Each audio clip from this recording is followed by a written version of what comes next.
Hey everyone, and welcome to a brand new video. Tonight we have 2 hours of horror stories. I really enjoyed this lineup, so I hope you all enjoy them as well.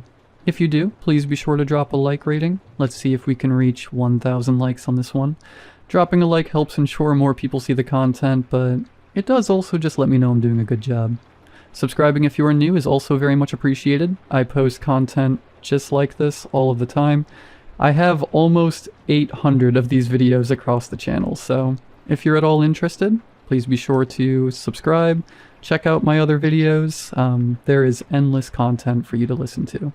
Anyways, sit back, do whatever it is that you do to relax, enjoy the horror stories with no mid-roll ads right after the ad break after this intro. There won't be any more ad breaks after that one.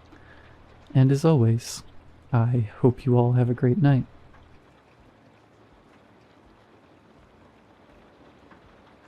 Children ask a lot of questions, but they're never the right ones.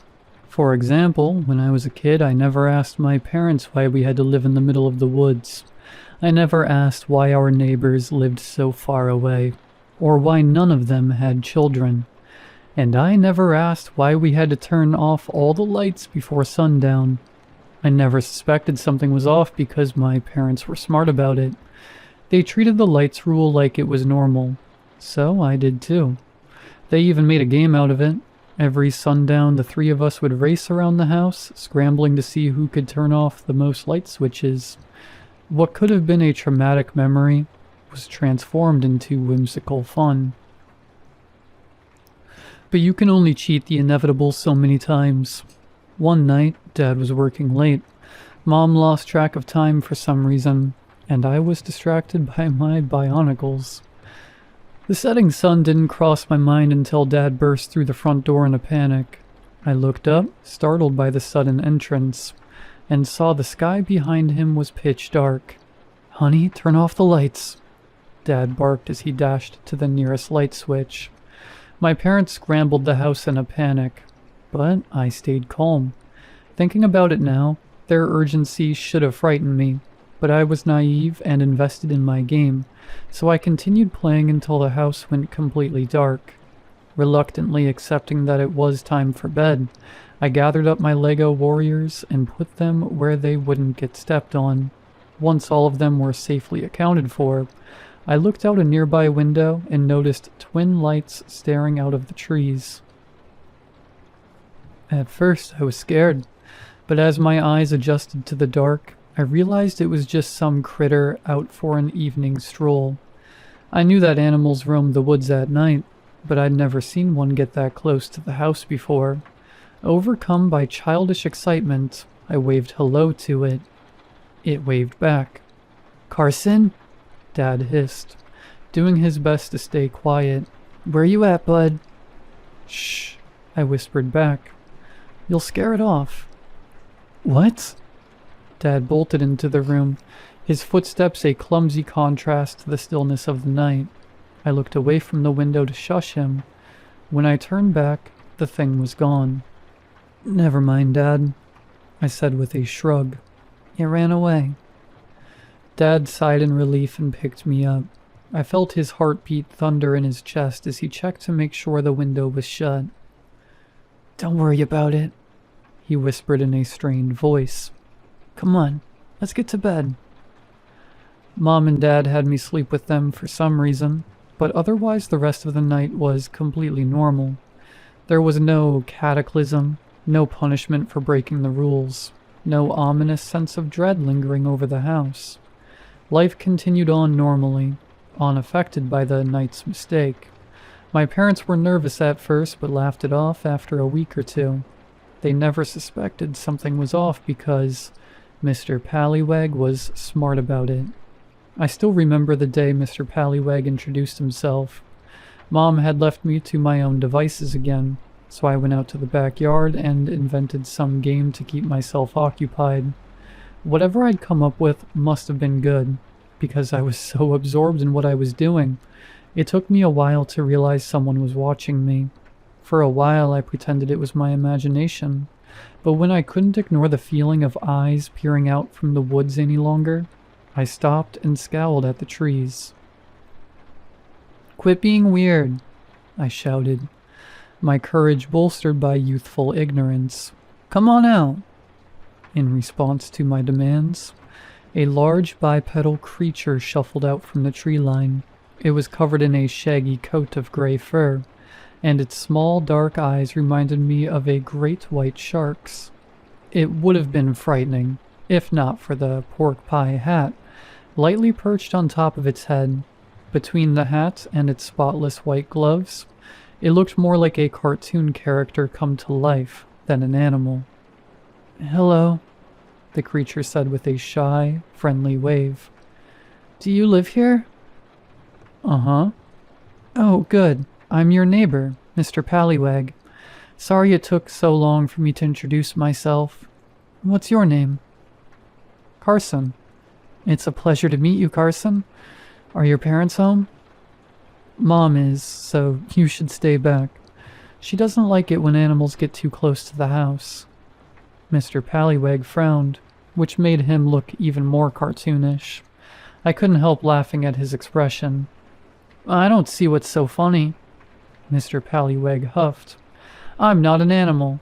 I'm a respectable citizen. I'm sorry. You made a funny face, that's all. Oh, that's not a funny face. This is. Mr. Pallywag stuck out his tongue and bulged his eyes. It looked so goofy I nearly passed out from laughter. I laughed so loudly, Mom popped her head out of the window and asked me, What's so funny, Carson? Mr. Pallywag made a funny face. Mr. Pallywag? Yeah, don't you see him? Mom scanned the trees, a frown firmly etched on her face. I looked behind me to find that Mr. Pallywag had disappeared. That's weird, I said. He was right here. Honey, who's Mr. Pallywag? He's a big, furry monster wearing a hat. You can't miss him. Oh, Mom sighed, relieved. He's imaginary, then. Part of me wanted to argue, but I stayed quiet. If Mom didn't want me to believe Mr. Pallywag was real, that was her choice. Nothing worth arguing over. Besides, adults always hated being wrong. An argument could only end with me getting dragged inside. Well, I'll leave you boys to it. Have fun, okay? Okay. Mom went back to whatever she was doing. Once he was sure she wouldn't come back, Mr. Pallywag popped out from behind a tree and grinned at me. Sorry I called you a monster, I said quickly. But you got mad when I said animal, so... That's alright, Carson. I understand. But I won't forgive you unless you do something for me. What's that? Play a game with me, Mr. Pallywag cried, dramatically flourishing his hat. Okay. And just like that, I made a friend. Mr. Pallywag came to visit me as much as he could. Sometimes he'd go missing for days or even weeks. But I didn't mind. He always made up for it with a fantastic new story about his travels. I always liked stories, but my parents rarely told me any. Most nights it was too dark to read anything, and they were too busy during the day. Luckily, telling stories was Mr. Pallywag's favorite pastime, and I was happy to listen. Some nights when I had trouble falling asleep, I would even crack the window open so Mr. Pallywag could continue telling me about his adventures. He was always happy to do it, but he never came into my home. I asked him why once, but he just shook his head and said my parents wouldn't like it. That makes sense to me now, but at the time I thought it was silly. Mom didn't mind Mr. Pallywag at all. Dad did at first, but then one night, he and Mom had a fight about it. It got really intense until Mom said it was perfectly normal for a kid with no friends to make one up. That made Dad go quiet. He didn't say anything about Mr. Pallywag again. I can't blame my parents for thinking Mr. Pallywag was imaginary. He was very good at hiding. In fact, he was so good that, at first, I tried to make a game out of catching him. Look, Mommy, I'd squeal with delight. He's behind the swing set. No, now he's behind the sandbox. But eventually, I let him hide without calling attention to it. He was quiet as the wind and quick as a fox, and nobody could find him if he didn't want to be found. I also got the feeling something bad would happen if my parents caught him. I didn't want that. He was my best friend. Most of the time, Mr. Pallywag was content to play in my backyard, but he asked me to come into the woods with him twice. The first time happened because Mom yelled at me. Before I tell this part, I want to make it clear that Mom was not abusive. That said, she wasn't exactly Mother of the Year either. There were mitigating circumstances, granted. She didn't have a lot of friends, and we didn't leave the house much because of our isolation. Most days she was either alone or only had me for company. If that doesn't sound so bad, imagine being trapped in a remote cabin and the only person you can have a conversation with refuses to talk about anything that isn't related to cartoons, or how hungry they are. Frankly, it's a miracle she didn't kill me. I was usually content to entertain myself, but one day, for whatever reason, all I wanted to do was spend time with her. "Mom, come play with me," I whined. "Not right now, honey," she said, doing her best to keep her voice calm. "Why don't you watch a movie?" "I don't wanna." "Well, how about you play your PlayStation?" "No, I want to play a real-life game." "Okay, well, why don't you ask Mr. Pallywag to play with you?" "I don't want to play with Mr. Pallywag. I want to play with you." "Carson, I want to play." My tantrum raged on like that for a while. Mom tried to soothe me, but I refused to be sated. Finally, she snapped and shouted, "Enough." The force of the shout shut me up immediately. "I can't play with you right now, Carson. I need some time to myself, okay? Just shut up and go outside." With that, Mom stormed to her bedroom and slammed the door shut. Tears welled up in my eyes as I scurried outside. It was my first rejection. I remember it better than my first kiss. For what felt like hours, I sat on my swing set and bawled. If Mom noticed, she didn't come out to comfort me. Odds are she was just holed up in the house somewhere, but at the time it felt like she was actively ignoring me. "Hey, Carson!" Mr. Pallywag's sudden appearance didn't surprise me. He made a habit of showing up out of nowhere. Normally I pretended to be surprised, but I was so depressed I couldn't summon the energy for it. "Carson?" Mr. Pallywag asked. "You okay?" "Mom yelled at me," I choked out between sniffles. "Oh no, come here, bud. It's okay." Mr. Pallywag opened his arms and wrapped me in a big hug. I always liked Mr. Pallywag's hugs. It was like hugging a big warm pillow. There was something else about them too. Something that made you feel safe and protected. Kind of like falling asleep. "Tell you what," Mr. Pallywag said when I calmed down enough. "How about we do something special today?" "Special?"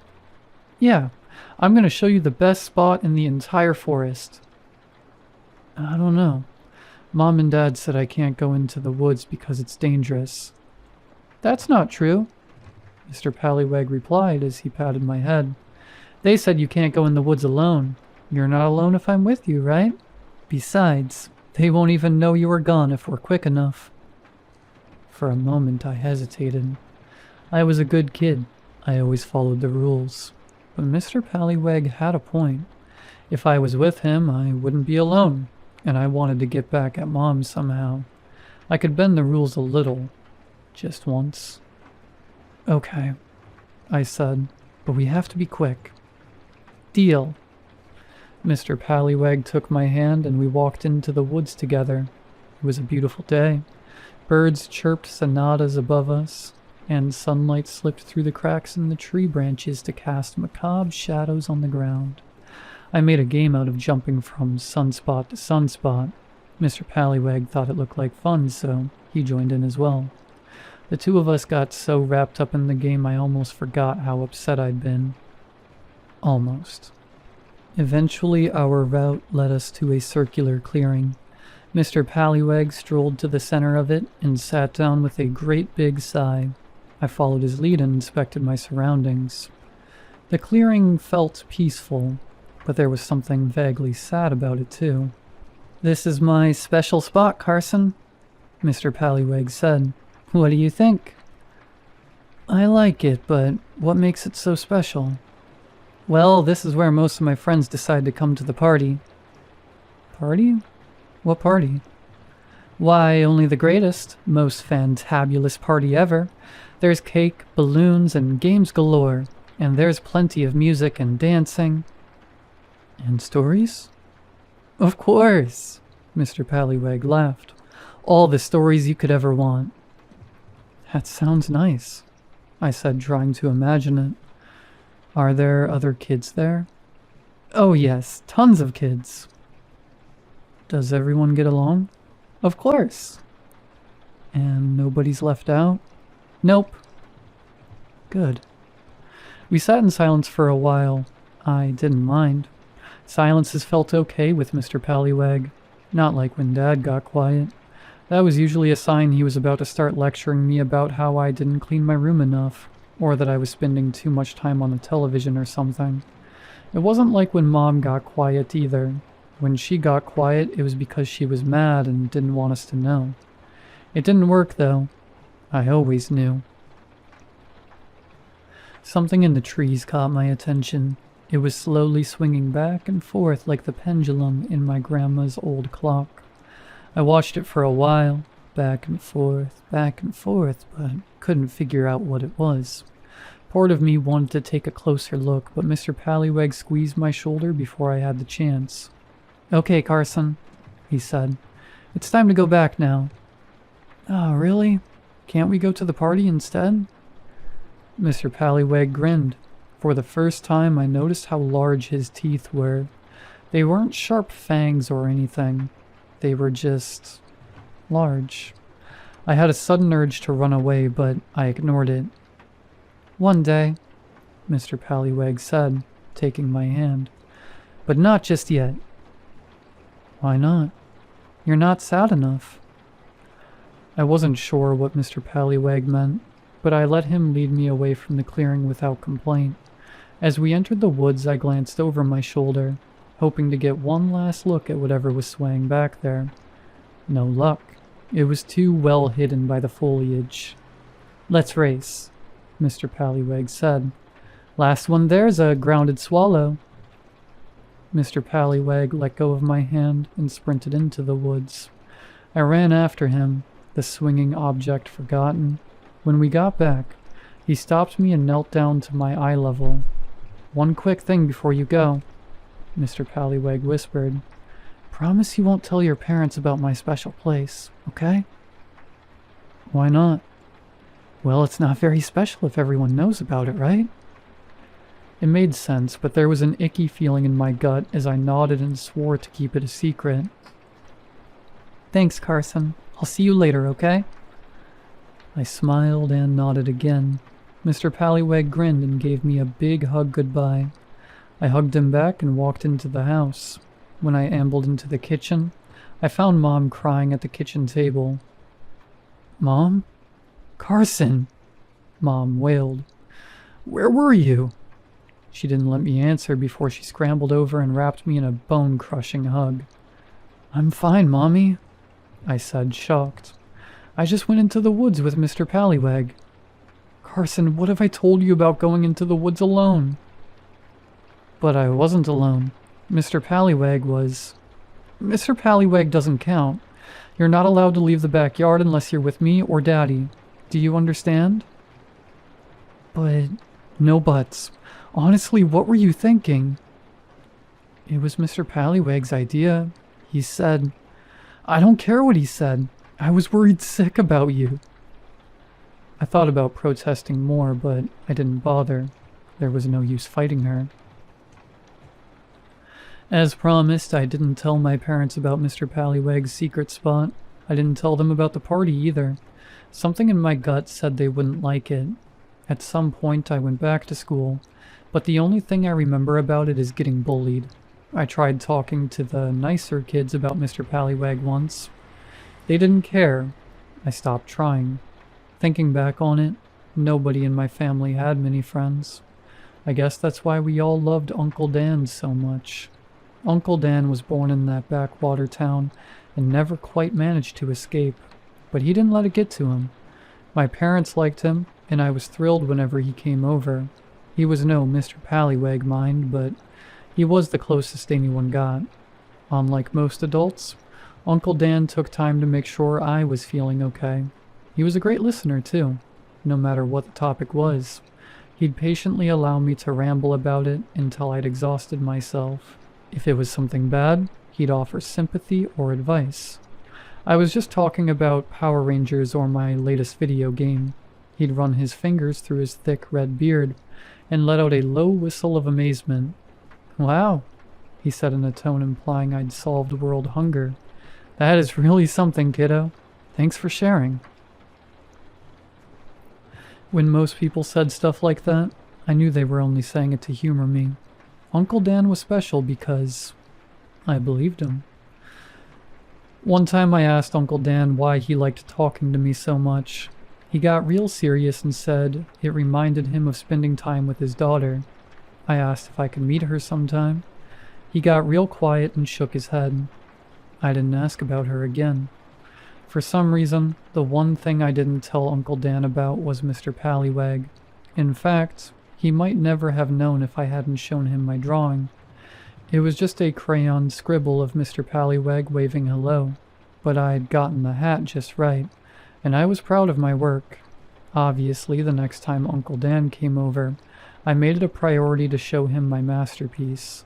Uncle Dan, look at what I drew," I chirped as I shoved the drawing at him. "Carson," Dad scolded, smiling despite himself. "Give him a second to breathe." "That's all right, Keith," Uncle Dan chuckled. "Let's see what Picasso whipped up for us." Uncle Dan ruffled my hair and took the drawing. The second he saw what it was, his smile faded. I waited for him to say something, suddenly self-conscious. He was quiet for so long, I looked to Dad for reassurance. He looked just as confused as I was. "Uncle Dan?" I asked. It's great, Carson," Uncle Dan replied, his hands and voice shaking. "Great job. What's the fella's name?" "Mr. Pallywag." Uncle Dan's face went pale. "That's fun," he said in a low, emotionless voice. "Carson, would you excuse us for a moment? There's something I need to talk to your dad about." Okay." Unnerved, I left the room. I'd never seen an adult act like that before. I knew I shouldn't have eavesdropped, but I was so worried about Uncle Dan I stopped by the doorway to listen in. "Jesus, Dan, what's wrong? You look pale." "How long has Carson been talking about this thing?" "I'm sorry?" "Mr. Pallywag, how long?" "Oh, right. Couple of months, I think." "Months?" Uncle Dan yelled. "Yeah, the kid's got an imaginary friend. So what?" "Have you been leaving the lights on?" "No, of course not." "Well, okay, we did once, but that was..." Mom must have walked in because I heard her ask, "What's going... Dan, are you alright?" "You have to move," Uncle Dan insisted. "Now." "Move? I don't..." "We're not moving," Dad snapped. "Don't give me that tough guy crap, Keith. Christ, I should have figured this would happen." "Excuse me? What gives you the right to..." "Shut up and listen. Jenny drew that thing too. Right before... The house went deathly quiet. I could just barely hear Uncle Dan quietly sobbing. It made me uncomfortable, so I slunk off to my room. I didn't come out until Mom called me for dinner. As I sat down at the table, I looked over to Uncle Dan. It was like nothing had happened. He even shot me a cheerful thumbs up. "Sorry for the scare, kiddo," he said. "I remembered something really important. Boring grown-up stuff. Nothing you need to worry about." I nodded and pretended everything was fine. Uncle Dan was doing a good job acting normal, but my parents couldn't keep up the facade. Little things gave them away. They'd laugh a little too long at Uncle Dan's jokes, or they'd shoot me worried glances when they thought I wasn't looking. The second Uncle Dan left, my folks turned out the lights. "Carson, why don't you go get ready for bed?" Mom asked. "But it isn't even dark yet." "I know, but your dad wants to read you a story." "Really?" "Yes, really." I dashed to the bathroom and got ready for bed in record time. When I was done, I jumped into bed and Dad walked in with a beat-up old book. "Hey, bud," Dad said in a soft voice. "All set?" I nodded, too excited to speak. "Good. I've been saving this one until you were old enough. It's called Alice's Adventures in Wonderland." With great care, Dad gingerly flipped to the first chapter and began to read. I fell in love with it immediately.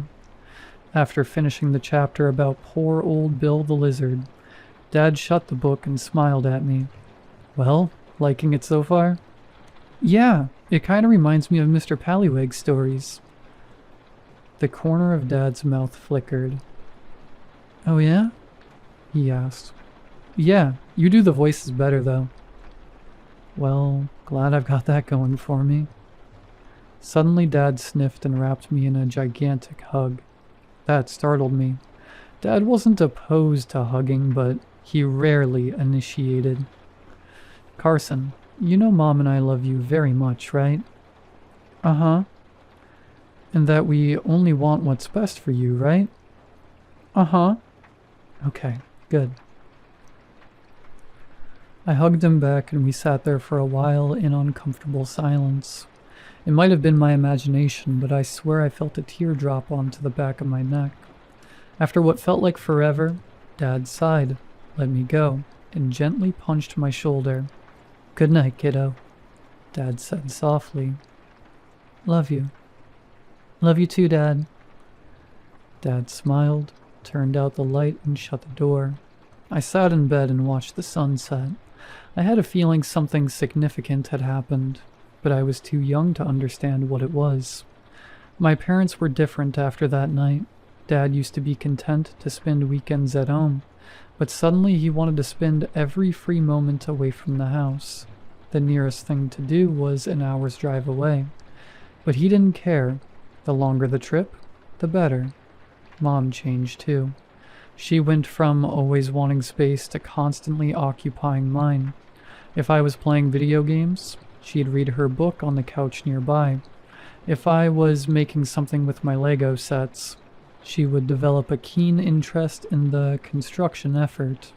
If I vaguely stated I was interested in something, she'd help me become the world's best expert in it. Because of my parents' sudden interest in my affairs, I didn't see Mr. Pallywig for weeks. They never officially told me to stop talking about him, but I could tell they didn't like him anymore. Whenever I mentioned wanting to play in the backyard, they always found some excuse to keep me inside the house. Then one night, my parents sat me down to talk. Neither bothered hiding the relieved expressions on their faces. "Great news, buddy," Dad said. "I got a new job. We're going to be moving soon." "Really?" "Yep, we're going to the city, far away from these boring old woods." "What about Mr. Pallywig?" "Well, Mr. Pallywig is staying here," Mom replied, shooting my dad an unreadable glance. "What? Why can't he come with us?" "He just can't," Dad said forcefully. "I mean, the forest is his home, right? It wouldn't be fair to make him move out too. If he can't come, I don't want to leave." "Carson, no." Despite my parents' best efforts, I bawled for hours. No matter what they tried, I refused to be comforted. I loved my parents and Uncle Dan, sure, but they were family. Mr. Pallywig was my only friend. I was inconsolable until I remembered Mr. Pallywig's party. Somehow my childish logic determined that the party was the solution to all my problems. If I could just figure out how to get there, everything would be alright. I wouldn't have to move. I wouldn't have to leave Mr. Pallywag behind. I wouldn't have to feel alone. My feelings about the move didn't deter my parents' plans. Within a week, they had all of our stuff packed and ready to go. I tried my hardest to see Mr. Pallywag, but Mom and Dad refused to leave my side. It was looking like I'd never get to go to that party. Then, when I'd finally given up hope, I stumbled into my opening. The day before the move, Dad was trying yet again to sell me on our new home. "You're going to love it, bud," he said. "There are a lot of other kids in the neighborhood." I didn't reply. The phone rang. Dad ignored it. I faintly heard Mom answer it in the other room. "I bet you'll make a ton of new friends," he said. "No, I won't. They'll be mean to me." "You don't know that." "Yeah, I do." "Honey?" Mom called. "It's the mill. Something about paperwork?" Dad swore under his breath and dashed out of the room. I stayed behind and scanned the room bored. That's when I saw the unguarded back door. I knew I wouldn't get another chance. I crept to the door and opened it as quietly as I could. After making sure my parents weren't coming, I scanned the trees for any signs of life. "Mr. Pallywag?" I whispered. "Mr. Pallywag, are you there?" "Shh, over here. Carson, quick." Without thinking, I bolted into the woods. I didn't get far before something strong and furry yanked me behind a tree. It put a hand over my mouth and shushed me. "Carson!" I heard Dad call. "Carson? Where'd you get to?" "Stay quiet, okay?" Mr. Pallywag whispered in my ear. "Carson, this isn't funny. Carson!" Mr. Pallywag placed me on his back, dropped to all fours and dashed into the woods. I gasped and held on tightly to his neck. I'd never seen Mr. Pallywag run that fast before. It was exhilarating. I would have enjoyed it more if Dad hadn't sounded so distraught. This next part won't make sense unless I talk about Eli Miller. Bad timing. I know, but bear with me. I didn't know Eli very well. He was a teenager, and even if we were the same age, he wasn't the type of guy Mom would want me to hang out with. He was the resident, troubled kid. Graffiti, antagonizing the police, drinking, that kind of thing. Dad always shook his head whenever he came up. I think that was his way of saying he felt sorry for him. Even though I heard a lot of stories about Eli, I only saw him in person once. Mom had dragged me along on a shopping trip to our local Dollar General, and I wasn't overly thrilled about being there. Normally, Mom insisted that I stay close to her when she was shopping, but that day she said I could browse the books by myself as long as I didn't leave the aisle. I was thrilled. It was one of my first tastes of freedom, and I capitalized on it immediately.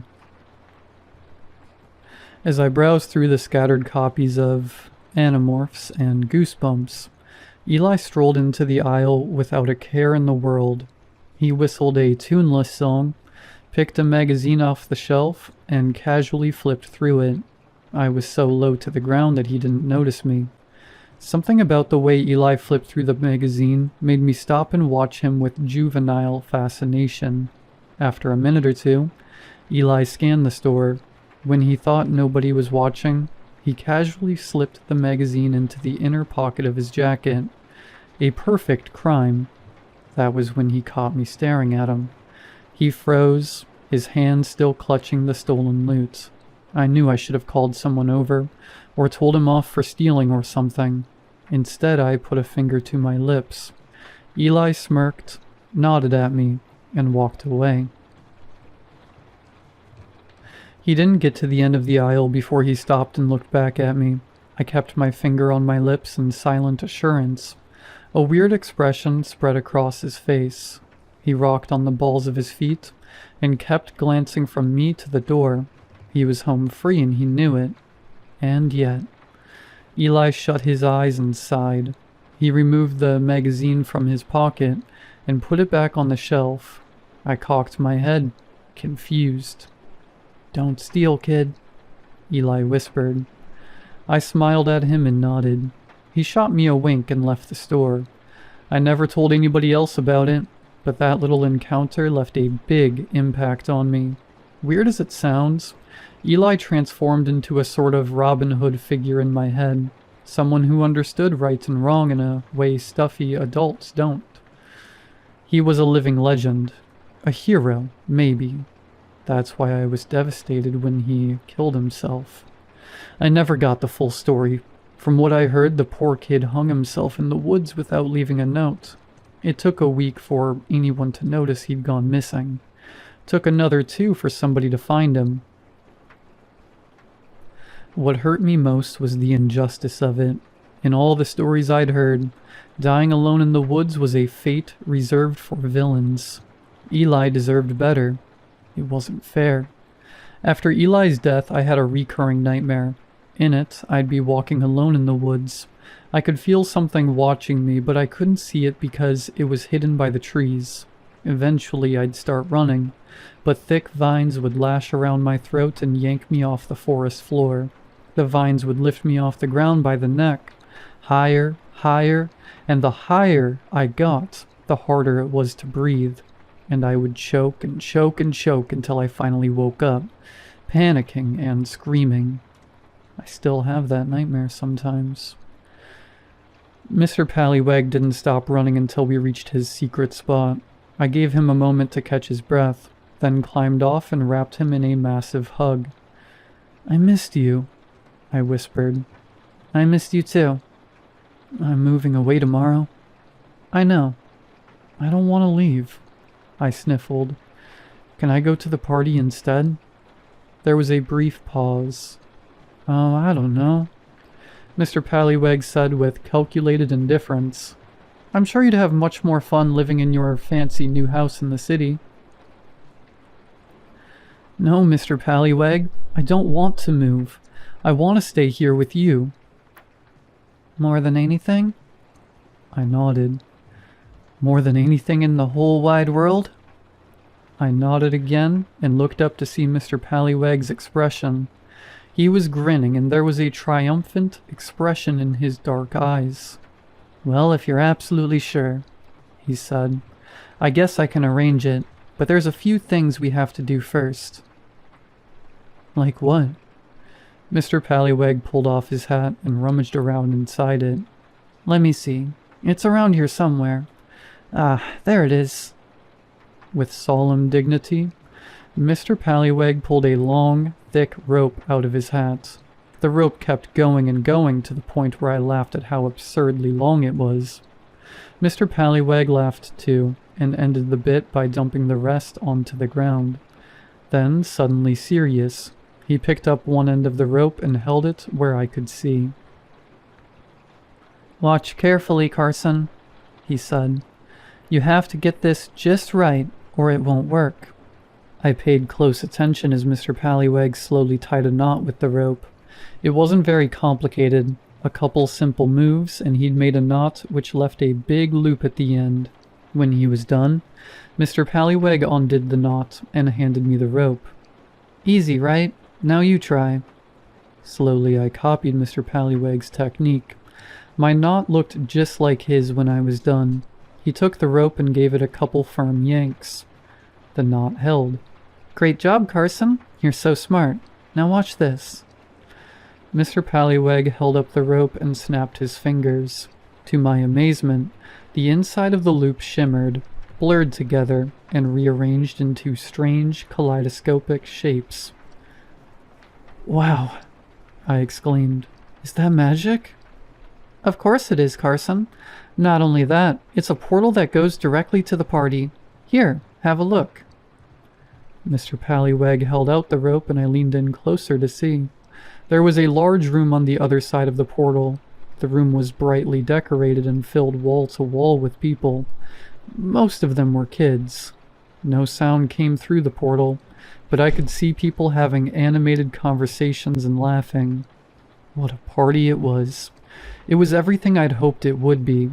There was cake and pizza and a ton of TVs with all my favorite movies and games on them.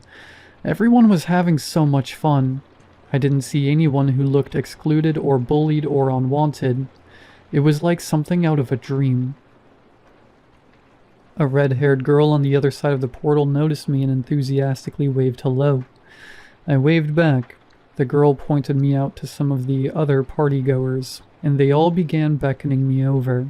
I couldn't hear them, but I could see their mouths moving as they shouted encouragement. For some reason, I couldn't stop staring at the girl. She looked vaguely familiar, but Mr. Pallywag yanked the rope away before I could figure out why. "Now," Mr. Pallywag began, "there are a few things we have to do before we can go to the party. Are you ready?" "Uh-huh." "Great. First, you'll need your invitation."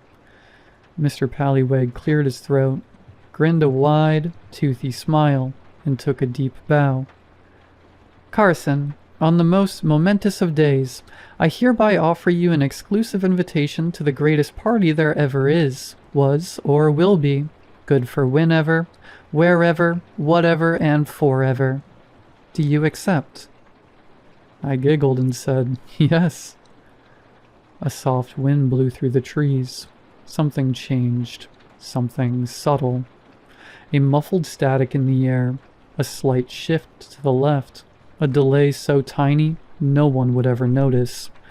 The only word I can think of to describe it is magic settling in. Old and powerful magic mankind chose to leave behind. I didn't like it. "Wonderful," Mr. Pallywag said, clapping his hands. "Just 2 more steps and you can go to the party. The first one's easy. All you have to do is pick a tree." I nodded and began inspecting the nearby trees in turn. Midway through my search, something in the forest stole my attention. I squinted and leaned towards it to get a better look. It was a yellow strip of police tape.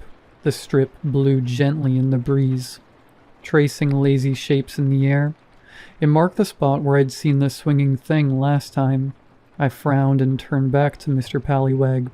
He was still smiling, but there was something hard in his eyes. "Something wrong, Carson?" "No."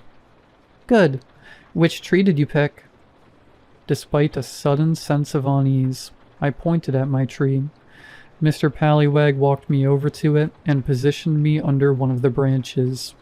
The branch looked thick and sturdy. "Good choice, Carson. Very good choice."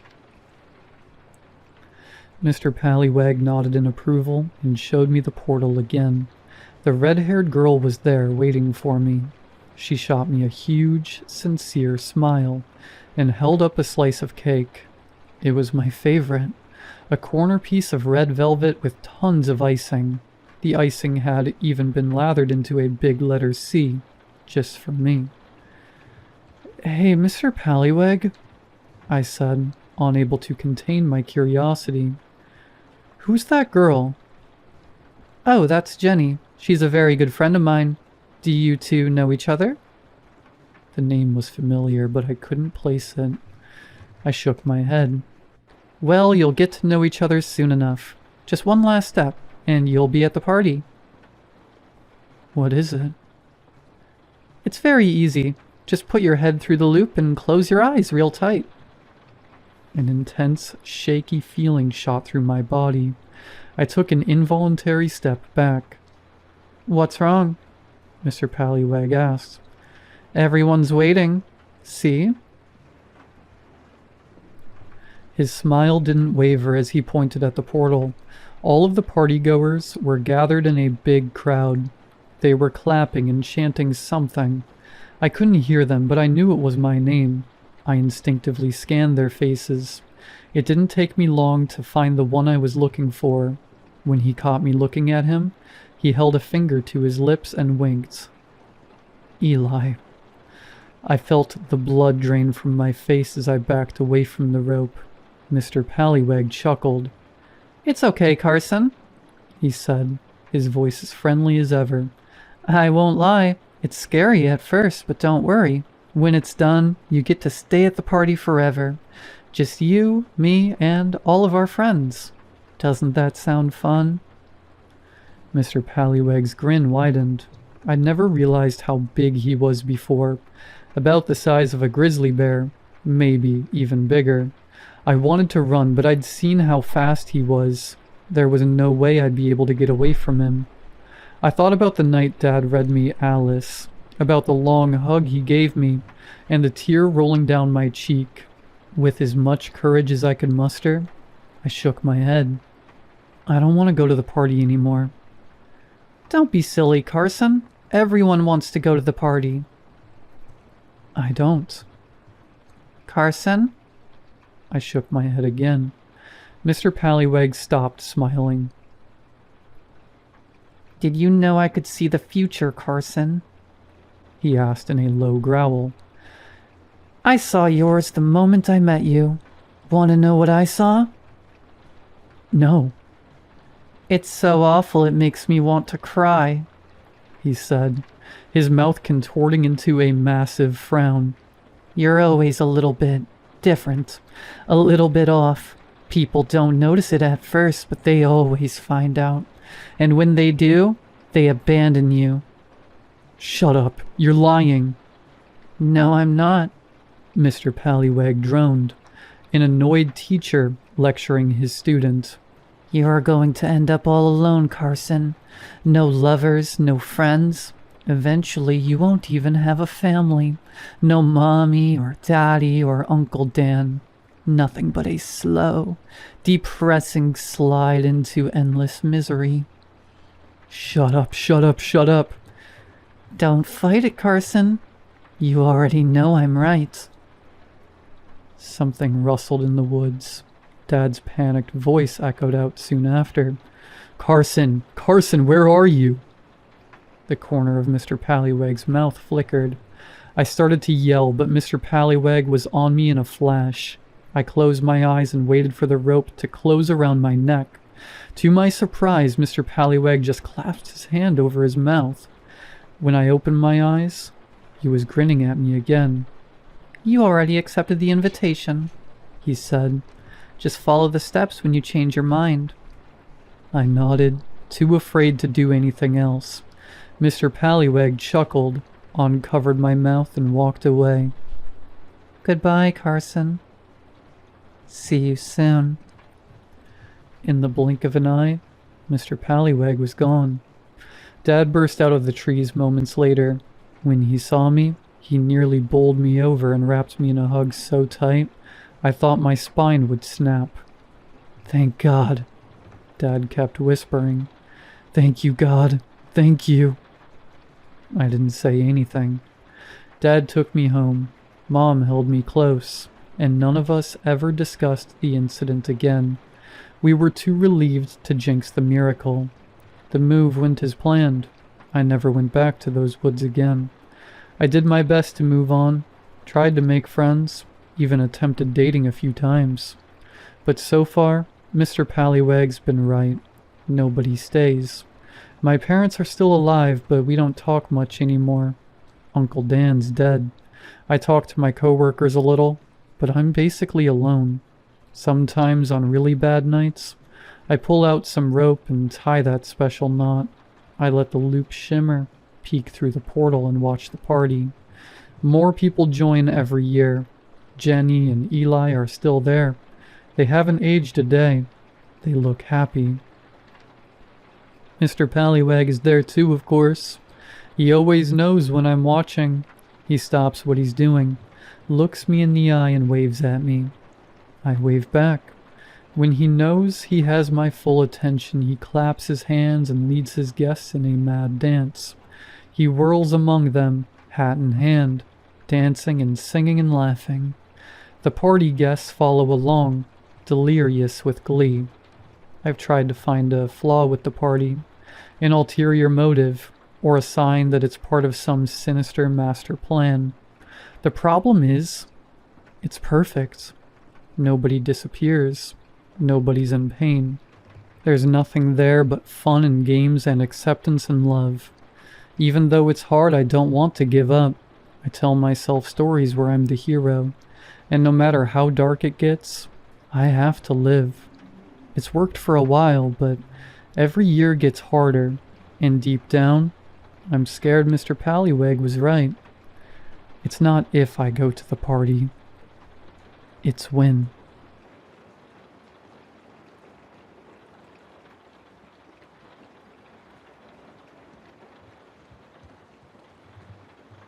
Last night, when this woman came into the ER of Riverside General, I didn't think it was anything out of the ordinary. People show up bloody and incoherent all the time. But this woman, Emma, was different. She was wearing a green military jacket, the lining slashed to ribbons as if she'd attacked it with a kitchen knife. She'd fractured 3 ribs and gouged her arms raw. But the thing was still on her, clinging like it had been sewn into her skin. I've been a nurse for 14 years. I've seen addicts rip out IVs and men twice my size foam at the mouth. But what Emma said shook me to my core. And for the first time in my life, I believed evil might exist. Blood bubbled from between her teeth, and in a gruff voice that didn't sound like it belonged to her, she said, "James, Perry wants to know if Kathy's okay. Tell me she's okay." I'm getting ahead of myself here.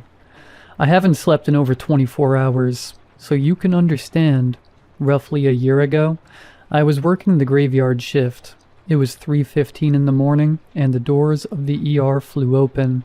A family of 4 was rushed in, all of them with gunshot wounds. 2 of the 4 family members were already DOA. An old man in his late 70s and a woman in her 40s. The old man was from a self-inflicted gunshot wound to the head. He had shot his whole family. One of the family members was still conscious, a man named Perry. We were trying to stop the bleeding when he gripped my arm and whispered, "Is Kathy okay? Tell me she's okay."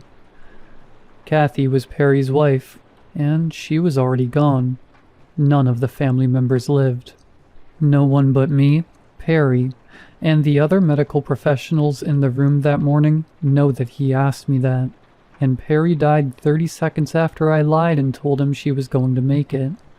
So when Emma asked me the same question, yeah, it chilled me to the bone. How could she have known? How did she even know my name? I haven't been able to shake it since. So once we got Emma sedated and placed her in restraints, I went to the waiting room to let her boyfriend, Ryan, know that Emma was stable. All he asked me was, "Is the jacket off?" It was, and I told him as much. We had put it in a hazardous waste bag, which is why it was so much weirder when I went back to her room, and the jacket was on the chair next to her.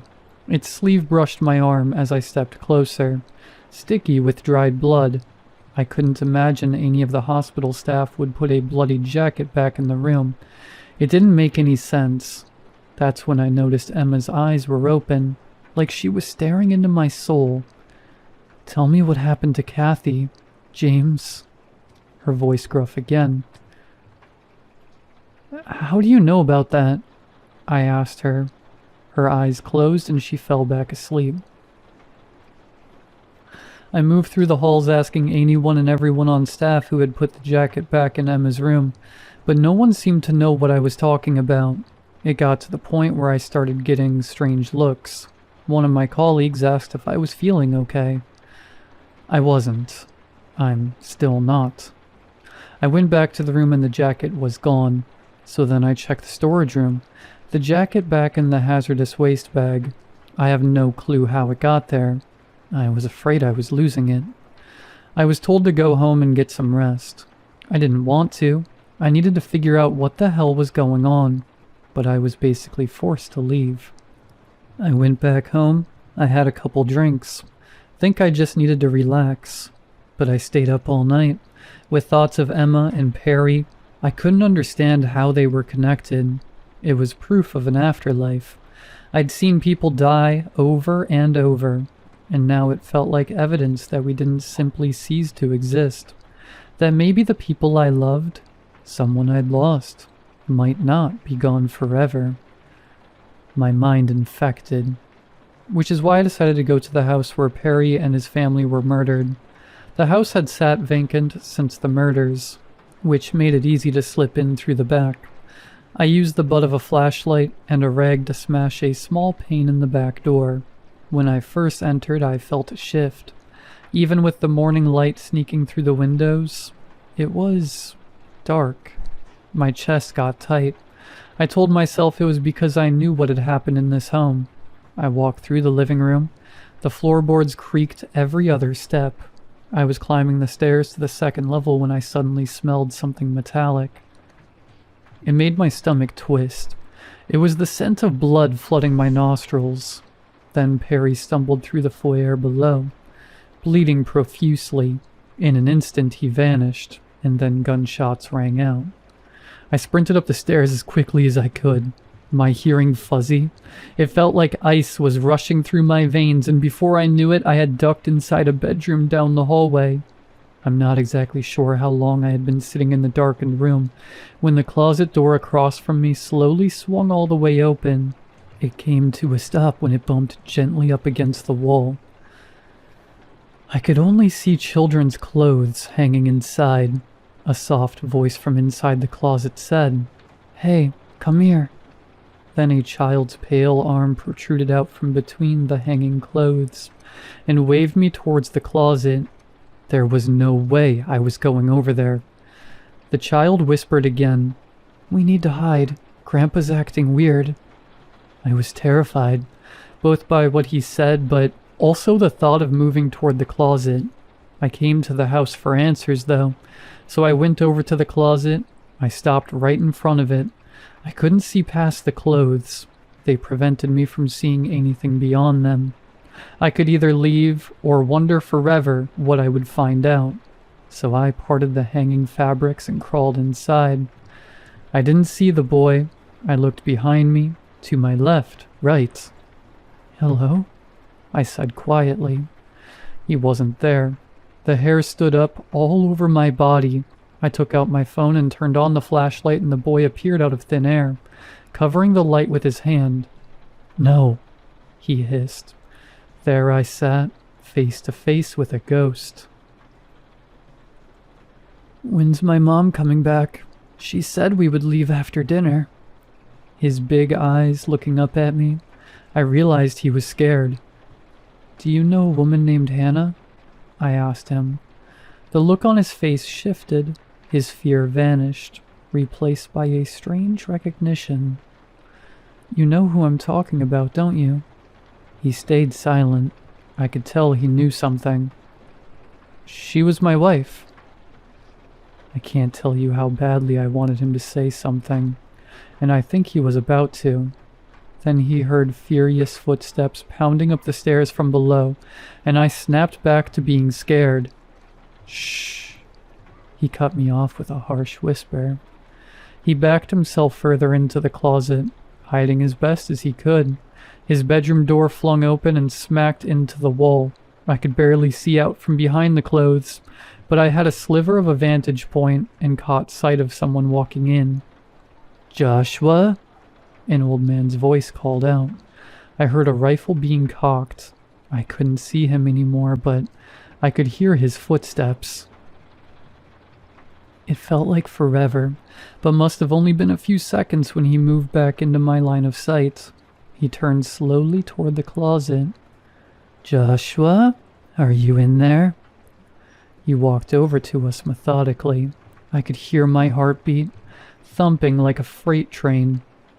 I looked to the little boy whose eyes were shut tight. I looked back out to the room, and the old man was settled right in front of the closet. Something fell to the ground. It was dentures. The old man said something, but it was mumbled. He reached down and his hand was covered in blistered sores. He snatched up his dentures and popped them back into his mouth because I could understand what he said next. "Close your eyes." I looked over to the boy. He was gone. When I turned back, the old man was standing right in front of me. The hanging clothes slid aside on their own, and the barrel of a rifle leveled with my face. It was a split second, but I swear he was wearing the same green jacket Emma had tried to slash off herself. Then just like that, he fired the gun. I saw the spark of the barrel, and heard the crack of the chamber right before I closed my eyes tight. I felt something hot and sharp tear across my cheek. I was still screaming when I opened my eyes back up. The room was suddenly empty. The old man was gone. The silence was so complete it felt unreal. For a moment, I thought maybe it hadn't happened. Then I felt it, a warm trickle sliding down my face. I touched my cheek. My fingertips came away red. Blood. My blood. This was proof. Proof that something beyond our world existed, and that jacket has something to do with it. I left and I didn't drive home. I went back to the ER. I walked the halls to the storage room where I last saw the jacket, but the jacket was gone. The bag it was in? Empty. It must have moved, I thought. It must have gone back to Emma's room. I walked in and she was asleep. My eyes scanned the room for the jacket. It wasn't anywhere to be seen. Emma's eyes snapped open. "Where am I?" she said. The look in her eye was different. She looked around the room, completely lost, innocent, and scared. Then all the lights in the ER went out. It was suddenly pitch black. The noise of panic began to swell into the room from outside. Then I smelled smoke. Cigar smoke. It was strong. So strong that I began coughing, choking on it. The red glow of a lit cigar appeared. Its embers shed just enough light for me to make out the face of the old man, where Emma had just been. The lights came back on and it was Emma again. The innocent look in her eyes. It was like she was looking into my soul. "Ryan has it," she said in that gruff voice. Then she said, "I can help you talk to Hannah again." I didn't even say anything. I couldn't. I was too tempted. I would have let her go. So here I am, sitting behind the steering wheel of my car in the ER parking lot. I don't know what to do next. Do I go inside and let Emma out? Should I go find Ryan? I don't know what to do. If you don't hear from me again, it means something awful has happened. And if that's the case, let the police know that James, the ER nurse from Riverside General, is probably dead. Or worse.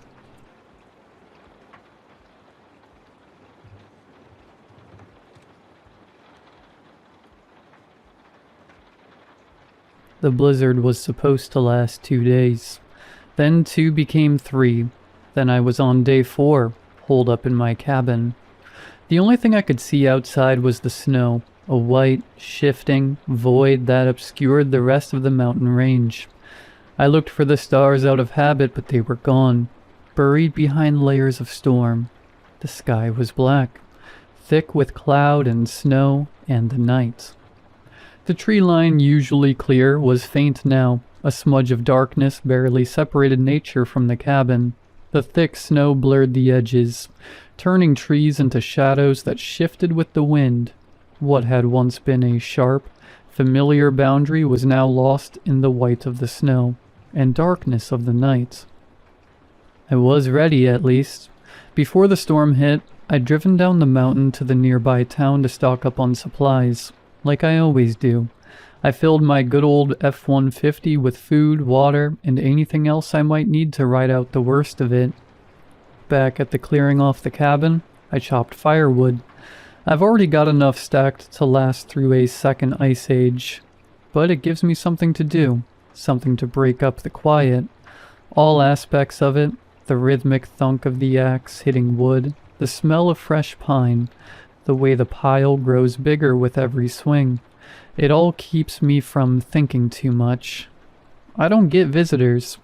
That's not me being dramatic, it's just fact. The nearest neighbor is a 40-minute drive down the mountain, and that's when the roads are clear, which they're not, haven't been for days. That's why, when I heard a knock, I nearly dropped the mug of cocoa I was holding. It wasn't loud, just 2 slow, deliberate raps on the door. Then nothing. I stood there in the kitchen for a few seconds, just listening, waiting to hear it again. The storm was still going strong outside, but underneath the wind, the silence settled again like a blanket. Neither a knock nor a voice calling out followed. I figured I imagined it, cabin fever and all that. Wouldn't be the first time. But I walked to the door anyway. Something in me wouldn't let it go. Could have been curiosity, or maybe I was just so goddamn starved for company that I wanted there to be someone out there. I opened the door, and there he was. A kid in his early 20s. Maybe. He could have passed for a college student if he wasn't half frozen. His face was pale as paper, lips blue, eyes wide and glassy like he wasn't all there. Snow clung to his coat in heavy clumps, and he was shaking so hard his teeth were clacking together. "God," I said, before I even thought about it. He didn't answer, didn't even look at me, just stood there trembling in the doorway, like he didn't know where he was. I should have hesitated, should have asked what he was doing out in a blizzard, who he was, how he got up here. But I didn't. If I closed the door and he died out there, I'd never be able to live with myself. That part of me, the part that used to be a husband, the part that could have been a father one day, it's still there somewhere, even if it's quieter now. "Come in," I said. "Come on, let's get you warm." He stepped inside without a word. The wind slammed the door shut behind him. He left a trail of melting snow behind him as I led him to the fire. His boots were soaked through. I had him sit on the old armchair by the hearth while I threw a couple logs on and got the flames high. I asked if he was hurt. He didn't answer. "Can you talk?" I tried again. "Tell me your name." Still nothing. Just that 1,000-yard stare. Like he was looking through the fire. Past it. Like he saw something there I couldn't. He looked like hell. Skin pale and tight over the bone. Lips cracked. Nose bleeding just a little from the cold. I knelt down beside him to check for frostbite. And that's when I saw it. On his side, just below the ribs, his jacket torn and shirt soaked with blood, was a wound. A deep bite. Ragged, raw, and already turning dark around the edges. It wasn't new. A day old, maybe more. The skin around it was red and hot. "You didn't say you were bit," I muttered, more to myself than to him. He flinched when I touched it. First reaction I'd gotten out of him. His eyes snapped to mine, wild, just for a second. Then they went vacant again. It didn't look like a wolf bite. I've seen those before. Hell, I've seen worse. Back when I hunted more often. Wolves tear, rip, pull. This was cleaner. Too clean. I patched it up as best as I could. Cleaned it. Wrapped gauze tight around his ribs. He winced but didn't make a sound. Just watched me, breathing shallow, like a cornered animal. After that, I set him up in the guest room. It had a bed, a thick blanket, and a space heater in the corner. He didn't say a word and just laid down, curled in on himself, eyes still wide open. I left him there, closed the door gently behind me. The cabin felt smaller after that, like he brought something in with him. A weight, a shift in the air. I tried to shake it. I made myself tea, sat by the fire, and held a book in my lap I didn't read. I checked on him an hour later. He was asleep, out cold. No fever, at least none I could feel. I left the door cracked just in case. I must have nodded off at some point. The fire was down to coals when I woke up. House quiet as the grave.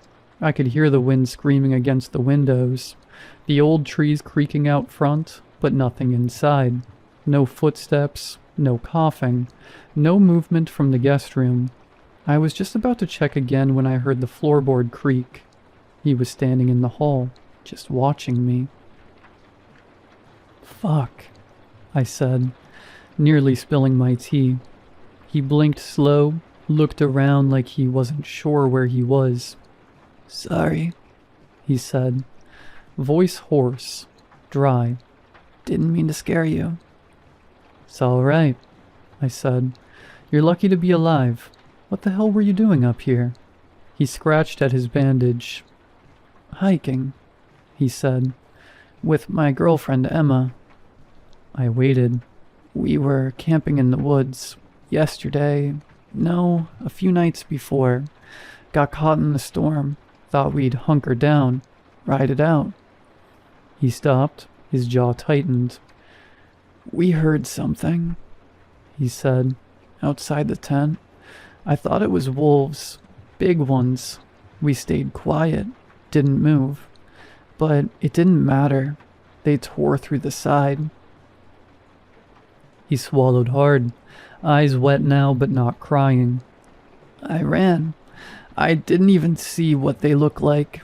Just teeth. It was wrong. Too many of them. Emma screamed and then... His voice broke off. You didn't see her after that? He shook his head. I ran until I couldn't. Then I saw your cabin. You're safe now, kid. Just rest. He nodded, turned, and walked back to the guest room like he was sleepwalking. I tried going back to sleep, even poured myself another mug of cocoa, just to have something warm in my hands. But the air felt heavier now, like it was pressing in on me, 1 inch at a time. Sometime after midnight, I heard the floor creak. I glanced up, expecting to see him again, maybe wandering the hall confused. But there was no one, just the faint sound of the bathroom door clicking shut at the end of the hall. The light spilled out in a thin line under the frame. I waited. 5 minutes, then 10. The pipes groaned once, a long, low exhale, like the cabin itself was holding its breath. Then I heard glass break. I walked to the bathroom and cleared my throat loud enough for him to hear. No response. You alright in there? Still nothing. Steam started seeping out from under the door, slow and crawling, hugging the floor like smoke. It looked off, not sharp and white like a shower usually gives off. This was thicker, heavier, gray around the edges, like breath fogged on glass. I stood outside for another minute, then stepped closer. I pressed my knuckles to the door and knocked once, gently. You hear me, son? Silence. Not even the shuffle of movement. No cough, no running water. The wood felt cold beneath my hand, not warm like it should be with steam coming through, just still and dead and cold. I leaned in, pressed my ear to the door, listened. Nothing. Every instinct in me said walk away. Let it be. The boy had been through hell. Maybe he needed time. Maybe he was sick. Maybe he just broke the mirror by accident. Maybe I was imagining things again. But my gut had gone cold. And it wasn't from the storm. I wrapped my hand around the knob. It was slick with condensation. I turned it slowly, quiet as I could, until the latch gave way with a soft click. Then, holding my breath, I gently opened the door. What I saw shook me. The kid was split open vertically down the middle, bisected with a horrific precision that ran from the crown of his head through his nose, mouth, and sternum, all the way down to his groin. The bathroom looked like a butcher's block, the tiled floor underneath stained with something dark and moist. His two halves rested on the floor like broken mannequins, separated by a sickening foot of space. Ribs, stark white and splintered, jutted like snapped fences. Muscles, still glistening and unnervingly pink, hung in strips. The coiled lengths of intestine and the dull, spilled organs lay exposed and motionless on the floor, some still clinging to one half of the body. There was an emptiness where his spine should have been, a hollowed-out canyon running through his core. It was as if something massive had forced its way out. From the inside, the precision of the split, through bone and gristle was alien. Wrong. Then, through the haze of shock, a draft hit me. A bone-deep cold that had nothing to do with the storm outside. My eyes, still wide and unfocused, slowly tracked it. The small bathroom window, unusually sealed tight against the mountain air, was shattered. Not just cracked, but exploded outward, as if something had exited through it. Jagged shards of glass glittered on the sill and floor. The fierce wind howled through the gap, bringing with it a stinging spray of snow. And from the half of the young man's body that was closer to a window, a trail began. A glistening, repulsive path of black and dark red slime snaked across the pristine white tiles, past the gurgling toilet, over the shattered glass, and through the broken window frame, disappearing into the white void of the blizzard. I thought it was blood, but it was thick, viscous, and seemed to pulsate faintly in the dim light, leaving an oily sheen in its wake. Whatever had been inside him, whatever had ripped him apart and then fled, had left this horrifying signature. I finally found my breath. It was a cold, panicked gasp that tasted of iron and the strange stink coming off the floor. I backed away slowly, never taking my eyes off the split halves, off the black and red trail that snaked across the tiles. Every instinct screamed run, not down the mountain. I'd never make it, but away from this room. It was out there now, something that hid inside a man, then discarded the skin to crawl through a broken window into a night that would kill anything normal. The thought of it sliding down the mountain, of it reaching the small defenseless town I'd just driven through days ago, made adrenaline surge through paralysis. It couldn't make it to town. Not on my watch. My feet moved before my brain gave the order. I didn't bother closing the bathroom door. The horror had already escaped. I moved past the living room, where the cozy glow of the dying fire felt like a cruel joke, and into the master bedroom. I went straight to the closet, tucked behind my winter gear. Right where I always kept it was a Remington 870. I pulled it out, the cold steel of the pump action a familiar weight in my hands. I grabbed the box of double-aught buckshot from the shelf, spilling a handful of crimson shells onto the carpet. But I didn't stop to pick them up. I loaded the shotgun quickly, the sharp, metallic sound of the shells cutting through the roar of the wind. It had been years since I'd pointed a gun at anything that wasn't a deer, but looking at the slick, dark trail leading out of my house, I knew this wasn't hunting a living being. This was stopping something that was already dead, something that had worn death, then shed it. I wasn't a hero. I was just a widower with a cabin, a shotgun, and a terrifying realization. I was the last line of defense. The storm that had trapped me had trapped it, too, on the mountain. I held the shotgun steady, my knuckles white. The wind howled outside, the trees creaked. I checked the hall one last time, glanced at the horror show of the bathroom, then moved toward the front door.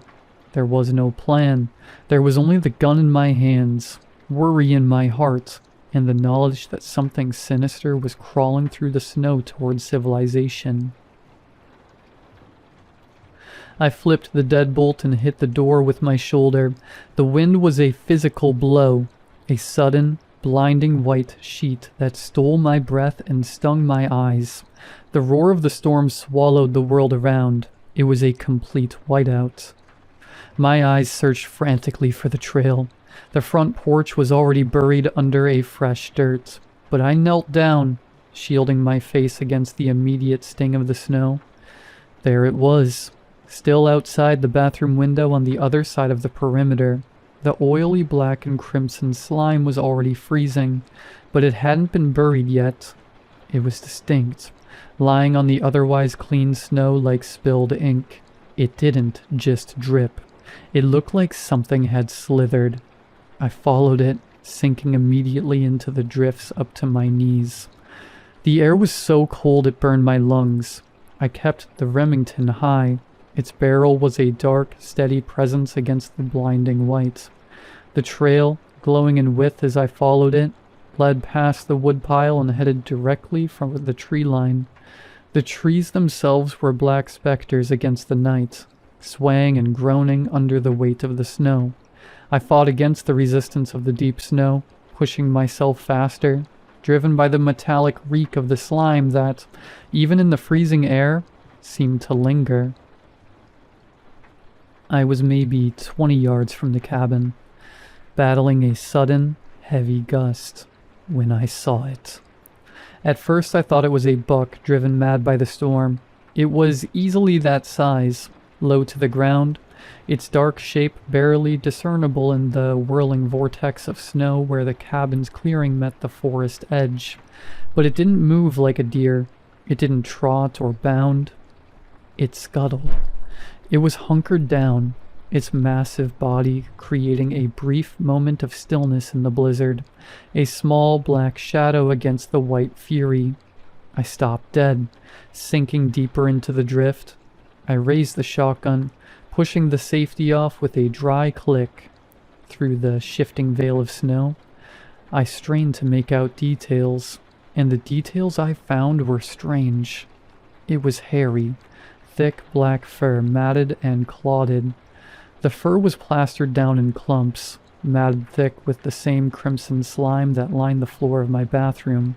Its bulk seemed to be expanding, the hair giving it an immense, distorted volume, but the low, hunched posture suggested it was something that preferred to crawl. It had multiple limbs, too many, working in sync to move it along the ground, thick, jointed appendages that glistened unnervingly. The sight was a sickening contradiction. The heavy, dense covering of fur mixed with the raw, unnatural sheen of the slime. It looked like a living, wet wound covered in an animal's coat. Then it lifted something. Its head. I realized with a shudder of pure dread. It was impossibly large and angular, but I couldn't discern a face. Then the wind cleared the snow just enough for me to see a flash of wet, sickly red where eyes or a mouth should have been, reflecting the distant, faint light from my cabin window. It didn't see me. It seemed focused entirely on the darkness of the tree line, already beginning to merge with the shadows. It was moving, still low and fast, dragging its huge, repulsive body away from the cabin and toward the mountain pass that led to town. I gripped the shotgun, ignoring the trembling of my own body. The blizzard made the shot difficult, but the distance was short. If I let it reach the shelter of the trees, it would be gone.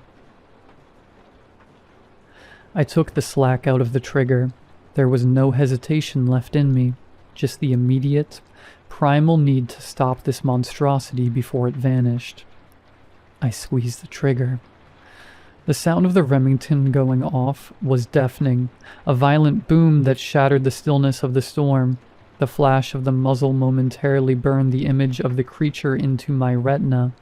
I felt the powerful kick of the shotgun against my shoulder, and a split second later, the buckshot slammed into the creature's massive torso. It didn't go down. Instead, the thing let out a sound that cut right through the howling wind, a screaming wail that was entirely inorganic, like tearing metal on a wet, ripping canvas. It was a noise of pain, but also of inhuman rage, and it sent a spike of pure terror through my chest. The section of its body where the shot hit seemed to absorb the impact, scattering a spray of the thick, dark slime and a few clumps of matted hair into the air. It scrambled, the monstrous body, for all its bulk, moved with terrifying speed, abandoning the relatively clear ground and lunging into the dense black of the tree line. I pumped the action, ejecting the spent shell and loading a fresh round. Clack, chunk. I didn't wait to see if it was mortally wounded. I just knew I had to keep it moving, keep it from burrowing down or reaching the pass. I plunged into the forest after it, following the fresh, dark disturbance in the snow. The trees offered a brief, deceptive shield from the worst of the wind, but the snow was deeper here, making every step a labor. I focused only on the trail, the churned snow, the scattered slime, the deep, heavy indentations of its multiple limbs. I ran until my lungs burned, until the cold made the skin on my face ache, until the sounds of its desperate, laborious breathing were drowned out by my own. Then I stopped. The trail vanished. One moment I was following a distinct line of destruction. The next, the snow was pristine, only marked by my own clumsy boot prints. I moved forward a few more steps, scanning the blizzard-shrouded ground, wondering if the heavy snow had worked against me and buried the signs, but no, the trail had slowly faded. It had ended completely, as if the creature had simply dissolved into the air. I rotated slowly, the shotgun trembling slightly in my grip, my eyes uselessly searching the area around me. My breath hitched. I caught it only as an indistinct smear of shadow, a sudden movement in my peripheral vision. High above me, I tilted my head back, staring up into the shifting, wind-whipped canopy of the pines. There was no ground trail because the trail had continued up. The dark, oily slime wasn't on the snow anymore. It was smeared high on the bark of the nearest trees, running in sickening, vertical streaks. The monster hadn't been slowed. It had simply used the vertical space the forest offered. It had the high ground. It was above, hidden by the night, and the dense pine needles, and I was exposed beneath it. My heart hammered against my ribs. I had gone from the hunter to the obvious, slow-moving target. I scanned the dark trunks of the nearest pines, searching for any break, any shelter that might afford me a moment of cover. About 10 feet away, a massive, ancient pine had been partially uprooted long ago, its gnarled root system exposed. The dirt and thick, woody roots had formed a dark, protective cave against the elements. I dove toward it, dropping to my hands and knees in the snow. I wedged myself into the space beneath the largest root, pulling the shotgun close to my chest, my back pressed against the cold, frozen earth. I held perfectly still, straining my ears against the wind, forcing myself to shrink into the shadows and the earth. It was silent again, save for the storm. The vast, black space between the high branches and the low earth was now where the true danger lay. I looked up through an opening in the uplifted roots, seeing only the tangled darkness. I waited for a drop of slime, a tremor of a branch, or the silent, horrifying moment when the massive, hairy, glistening shape would descend. I stayed perfectly still, trying to slow the panicked rush of my breath. The silence, punctuated only by the wind, was unbearable. The creature was somewhere above, hunting for the man that had just fired the loud, disruptive weapon.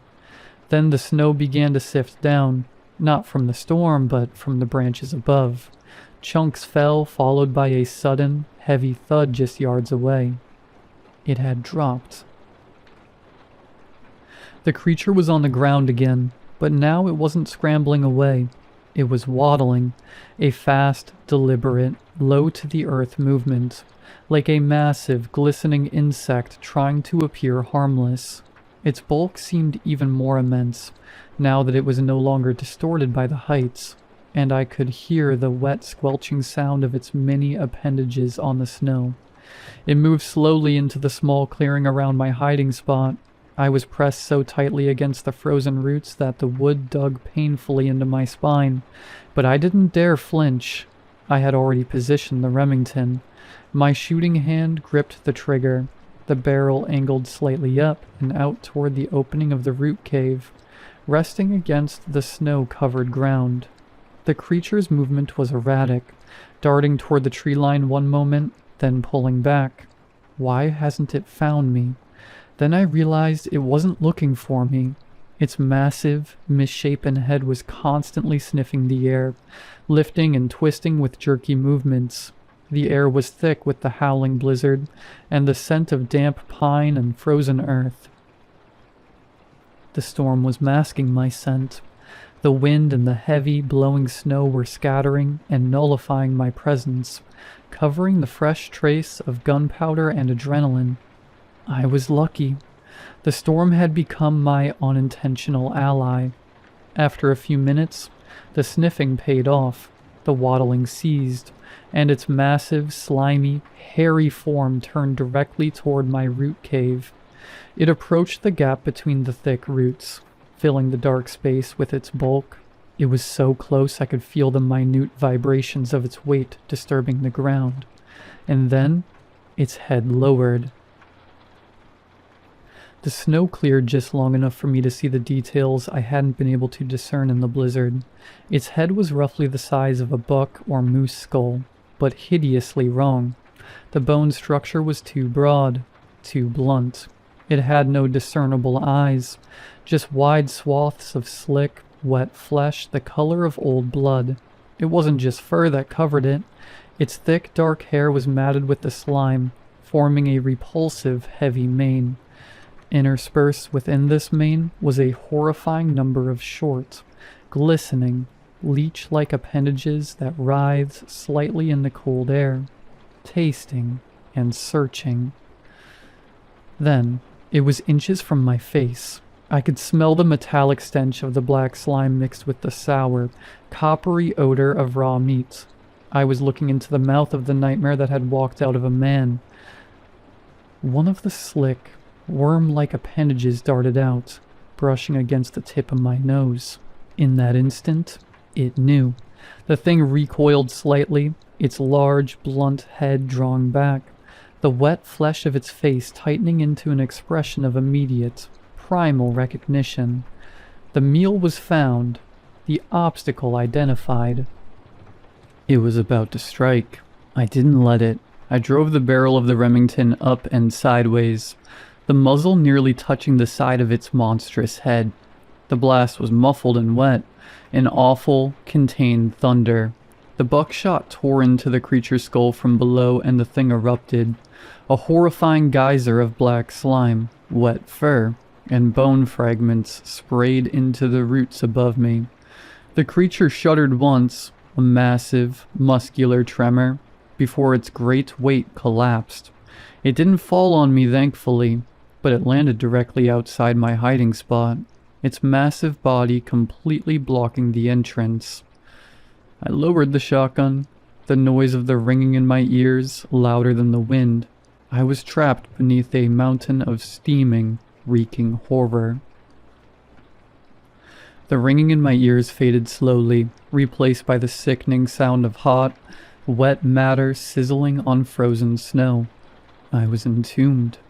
The creature's immense cooling mass was pressed up against the root system, sealing the entrance to my makeshift bunker.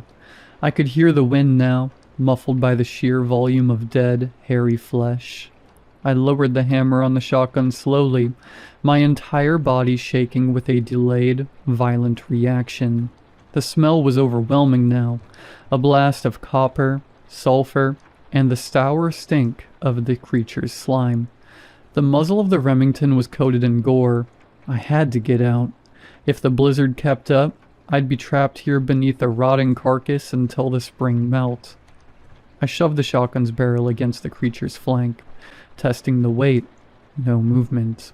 It was like pushing a felled, waterlogged oak tree.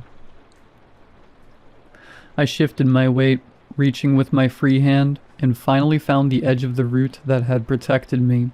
I pressed my shoulder against the dirt wall and pushed, straining. The corpse moved an inch, then sank back.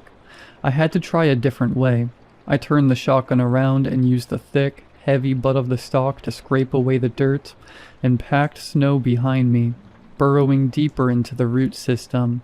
The ground was hard and frozen, but the shotgun butt gave me just enough leverage to widen a small, cramped gap between two lateral roots. Gasping, I barely squeezed through the opening. I emerged on the far side of the massive pine, away from the creature's bulk. I stood up slowly, my heartbeat pounding in my temples, and walked back over to look at the kill. It lay motionless, its multi-limbed body contorted awkwardly on the snow, but something was wrong. Where the head had been, there was only a ruin of black fur and pulped bone, yet a thin, milky white steam was rising from the wound, and then I noticed the blood, or lack of it. It wasn't bleeding out. The dark, black-red slime was only slowly oozing, congealing almost immediately in the bitter cold. The buckshot had caused massive trauma, but the creature's internal volume seemed insufficient for its size. It felt like I had shot a sack of thick fluid rather than a complex biological organism. My eyes caught something on the creature's massive flank. Where the first blast of buckshot had hit, the matted fur had been stripped clean, revealing the skin beneath. It was pale, slick, and thin, stretched tight over the enormous frame. The skin was visibly healing, slowly knitting itself back together. The gaping holes from the shot were shrinking, the raw, pink-red tissue pulling toward a center point. It was a terrifying, impossible regeneration. The steam wasn't from cooling blood. It was from a burning internal process. My breath hitched. The entire premise of this battle, that a shotgun could stop it, was a lie. I had maybe 10 minutes before it was functional again. I had to get back to the cabin, not just for ammunition, but for something heavier, something more final. I turned and ran like a madman, the snow swallowing my footing, the low branches whipping my face.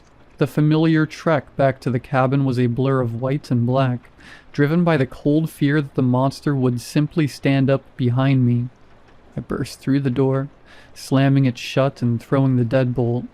Though I knew a simple piece of metal wouldn't hold that bulk for long, I raced past the silent horror of the bathroom and into the storage closet.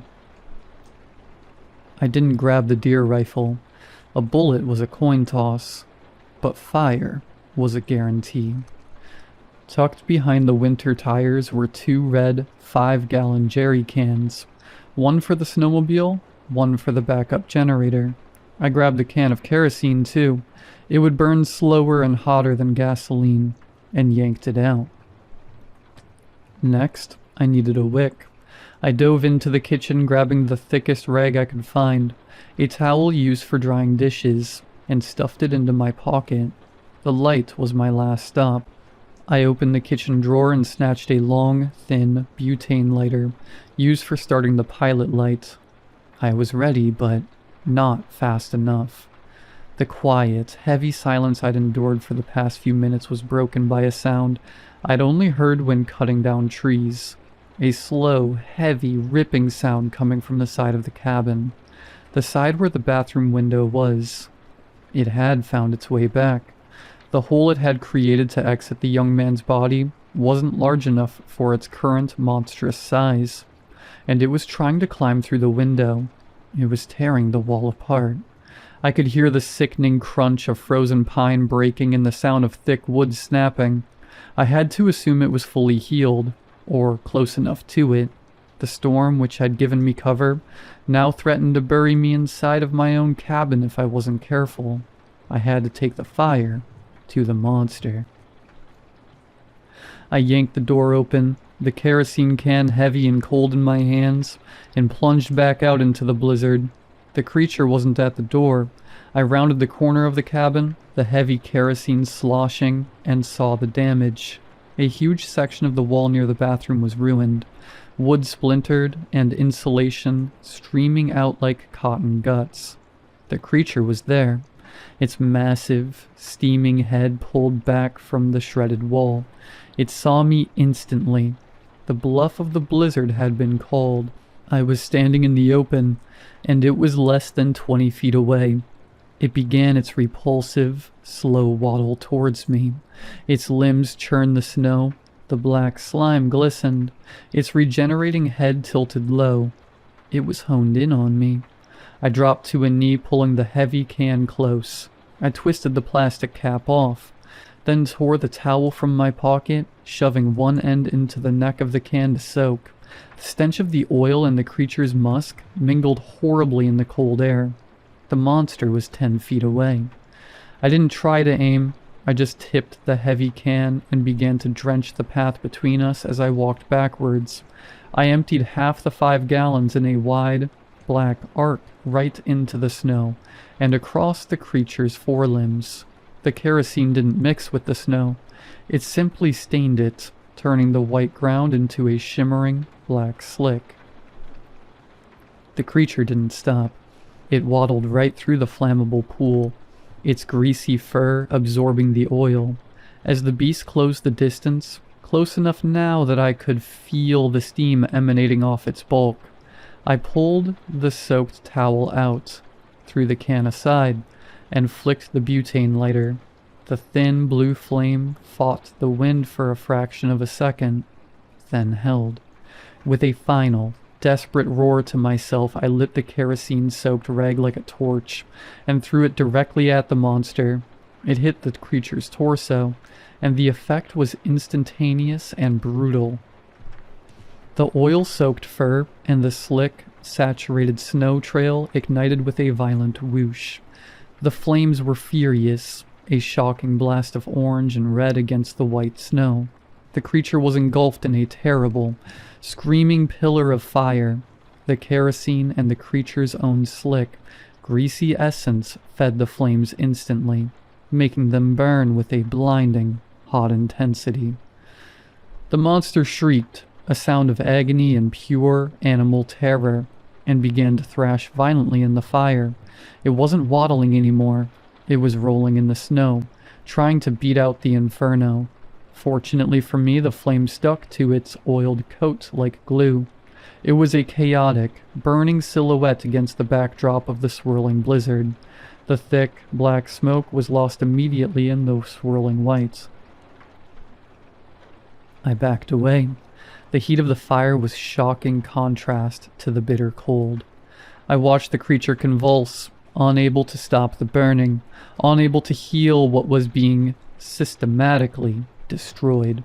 The smell of burning hair, oil, and something metallic sweet was nauseating. Finally, after a minute that felt like an hour, the thrashing stopped. The creature lay still, a massive, charred monument to my desperate resolve. The fire still raged, but the movement was gone.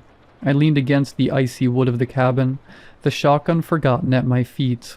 The flames were already starting to melt a ring of snow around the body, but the blizzard continued to rage. The intense heat from the burning carcass was already beginning to recede, fighting a losing battle against the continuous onslaught of the blizzard. I stood for a moment, letting the sheer exhaustion wash over me before the pragmatism and determination of the mountain man kicked in. The fire was dying, and what was left of this thing couldn't be allowed to heal, or even to rot here. I grabbed the heavy kerosene can and emptied the rest of its contents onto the smoldering pile, coaxing the flames back into a furious, consuming roar. I moved the equipment inside, then returned to the blazing carcass with my axe. It took a sickening 15 minutes of hacking and separating what little was left of the creature's bulk. I dragged the black, escaping chunks through the snow and tossed them back into the heart of the blaze. The air was thick with the stench of oil and the sweet, terrible smell of burning meat. I was purging the mountain of this evil. When I was done, only a patch of melted snow and a few glowing embers remained. I stood over the pyre, the axe handle cold in my numb hands, watching the last of the embers fade into the furious white. I turned, intending to head back inside, lock the doors, and face the grim reality of the split body in the bathroom. That's when I heard it. It wasn't the wind, and it wasn't the groan of a tree. It was a faint, wet, screaming wail, identical to the sound the creature had made when the buckshot first hit it, the sound of ripping canvas and tearing metal. It came from the same direction as the first time, from the depths of the tree line, from where the young man had come. I spun around, bringing the axe up like a shield, searching the blinding, swirling storm. My mind immediately went to the rifle, the thing I had left behind in the house in my haste. I had nothing but a bloody, snow-covered axe and a dead fire. The wail came again, closer this time, high-pitched and choked. I took a step backward, preparing to fight, when a memory finally pierced the fog of panic. The young man's vacant eyes, the young man's story. Hiking with my girlfriend, Emma. Fuck.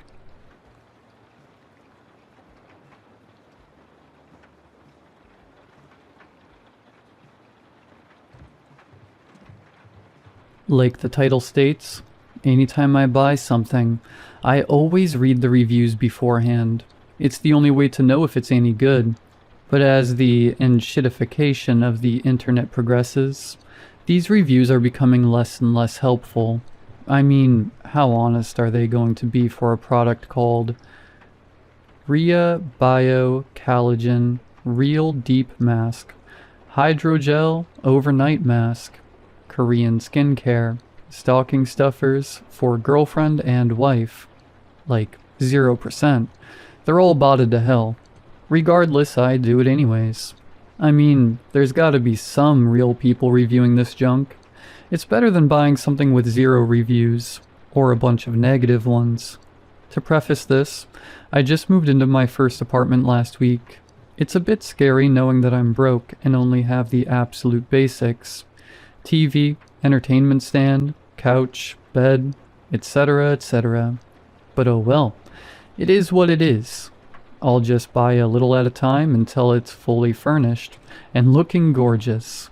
My goal is to eventually work my way up to the ultimate luxury, an espresso maker. First order of business is getting a toaster. Yes, a toaster. Call me weird, but I love toast. I've been eating it almost every day for breakfast since I was a kid. Any toast aficionado knows that the best way is butter only. No jam or jelly or anything weird like Marmite. So, yes, a toaster will be my first treat of many. I start looking on Amazon and, almost immediately, find a cheap toaster with somewhat decent reviews. 4.3 stars with 8K reviews isn't bad. Let's see what people are saying. Great toaster if you need something basic. $25 and it works. Doug MacArthur. It toasts, lol. Secret_broil. Fantastic little appliance. Perfect for breakfast. Jeremy M. Good enough for me. I'll go ahead and get it. Should only be a few days until it arrives. Sure enough, a few days later, I get home from work and my package has arrived. Call me a nerd, but I am so excited for this thing. I might even have me a little late-night toast excursion. I set the toaster up and, what do you know? It doesn't work. I plugged it in, put my bread in, pulled the handle down, and nothing. What a piece of crap. At least Amazon has a good return policy. That night, as I start the return process and begin looking for a new toaster, the busted one starts making a clicking sound. I'm talking loud, too. Just click, click, click, click. Drove me nuts for a few minutes until I unplugged the thing. What's weird is that it was hot, and the lever wasn't pulled down either. But that's what you get for ordering some crap that was probably made for $2. I finally find a new one, something pretty similar, and at this point, I'm pretty irritated. So I don't even check the reviews this time. I just click buy, put my phone on the charger, brush my teeth, take off my makeup, and go to bed. As expected, another few days roll by and I'm chilling on the couch when there's a single knock on my door.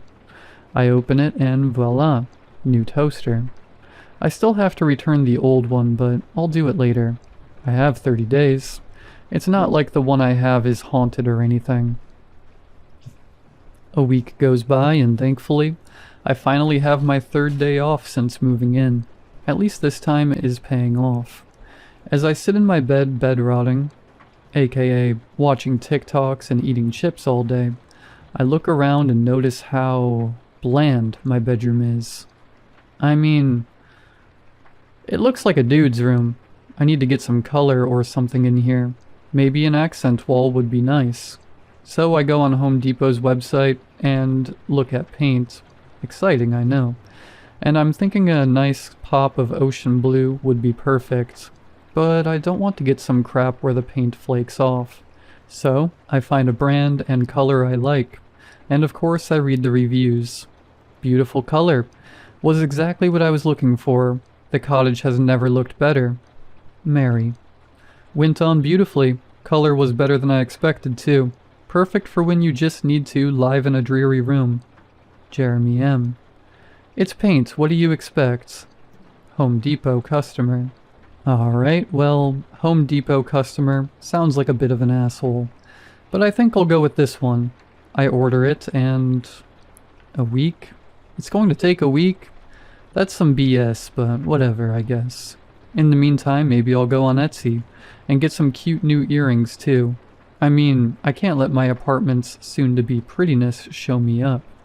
Again, I hear the clicking of the toaster. Click, click, click, click. I go to the kitchen and... it's plugged in. And it's hot. Almost unbearably so. How the hell is that possible? Something is weird here.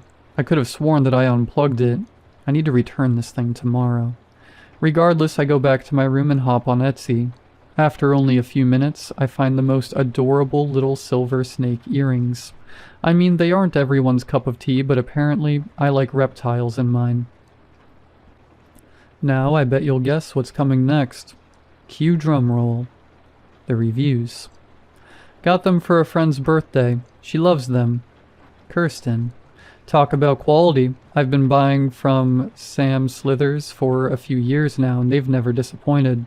6 stars if I could. Goose Gobbler. Absolutely fantastic. Truly, I mean, why would you want your new apartment to be prettier than you? Jeremy M. What was that last comment? Who would say something like that?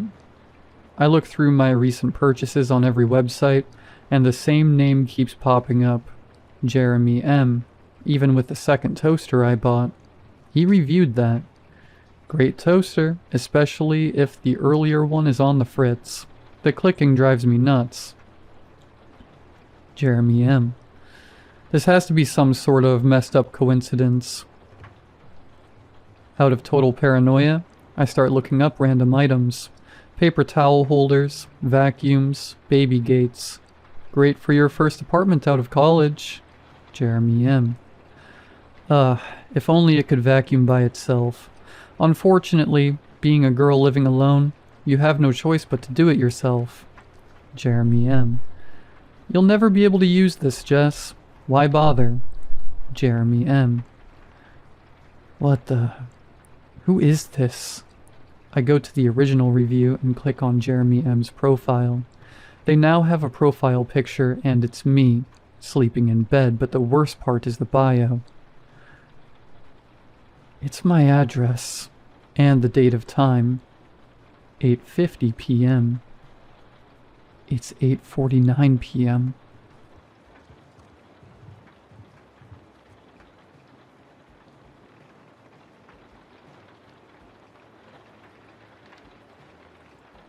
It was a normal night like any other. I spent the day with my friend, getting our nails done before she left for England to visit her long-distance boyfriend. I saw some friends and hung out way too late, before one of them offered to drop me off at the train station so I wouldn't have to walk. This late at night, the station was a ghost town, with just a few people nursing bottles held in brown paper bags. I made my way into the desolate train station, looking for the correct platform, but there were so many. It looked like the station stretched off into the distance. There hadn't been that many platforms when I arrived earlier in the day. Had there? My anxiety really ramped up when the screens weren't working. They didn't show where the trains were going or coming from on any of the platforms. I brushed it off since I'm already an anxious person. I figured I was just confused, so I chose the platform I thought I came in on and asked a conductor of another train company if I was on the right platform. He said I was, but my train was unusually late. He told me to go to the other platform across the way if my train didn't show up in 10 minutes before its departure time. A few minutes after that train left, my train arrived. The doors opened, so I figured I could go and sit down early before anyone else showed up. It struck me as odd I didn't see anyone leave the train, but I just figured nobody was in this particular train car coming out this specific door. Too late for anyone working, too early for anyone to be coming home from the bars. I had made my way up the stairs to the second level, sat down next to one of the screens, hoping it would tell me where I am in my journey, but it was blue screened with the words, "He's dead, Jim," scrawled across the screen, along with some other font that was too small for me to read without my glasses. It was weird, but I thought I could just listen to the loudspeaker and actually pay attention to figure out where I was. My phone had no service underground in the subway, so it was just an expensive paperweight at that point. The train began moving, but the voice over the speaker was wrong. Demonic, one might say, full of random beeps and blips. I brushed the worry off and started looking out the window, watching for the station signs to start passing us by. None did. It was all just a blur of darkness outside the window. I heard the speaker come on again. Unintelligible noise assaulted my eardrums before the transmission ended in a hiss that sent chills down my spine. I could hear someone laughing in the distance, but it sounded wrong. Rather than being full of mirth, it sounded panicked, the way someone laughs when they're nervous. This was when I began to truly realize that something was off. I looked around, trying to catch a glimpse of the other passengers, mostly to see if any of them looked as freaked out as I felt. The train car was mostly empty at that moment, but I could see a woman with tears streaming down her face while she smiled. A man was staring very intently at the wall.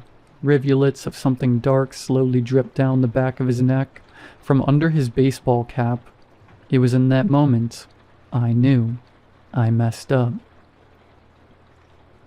A girl walked by me. Long black hair completely covered her face, and she wasn't wearing any shoes.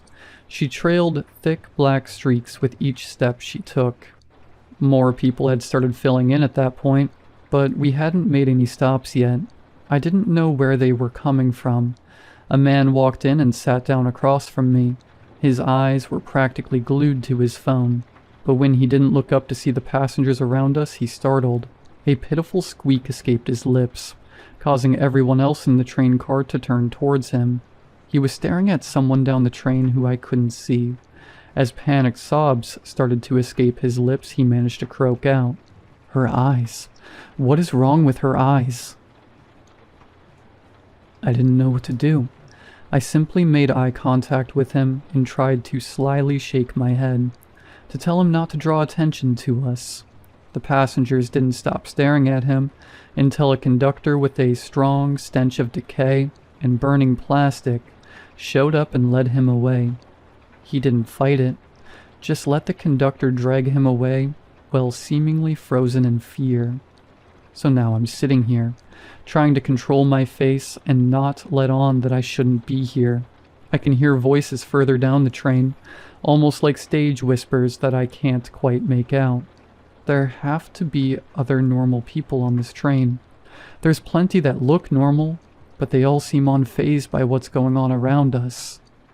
I'm scared, and now that I'm on the train, I don't think it's taking me home.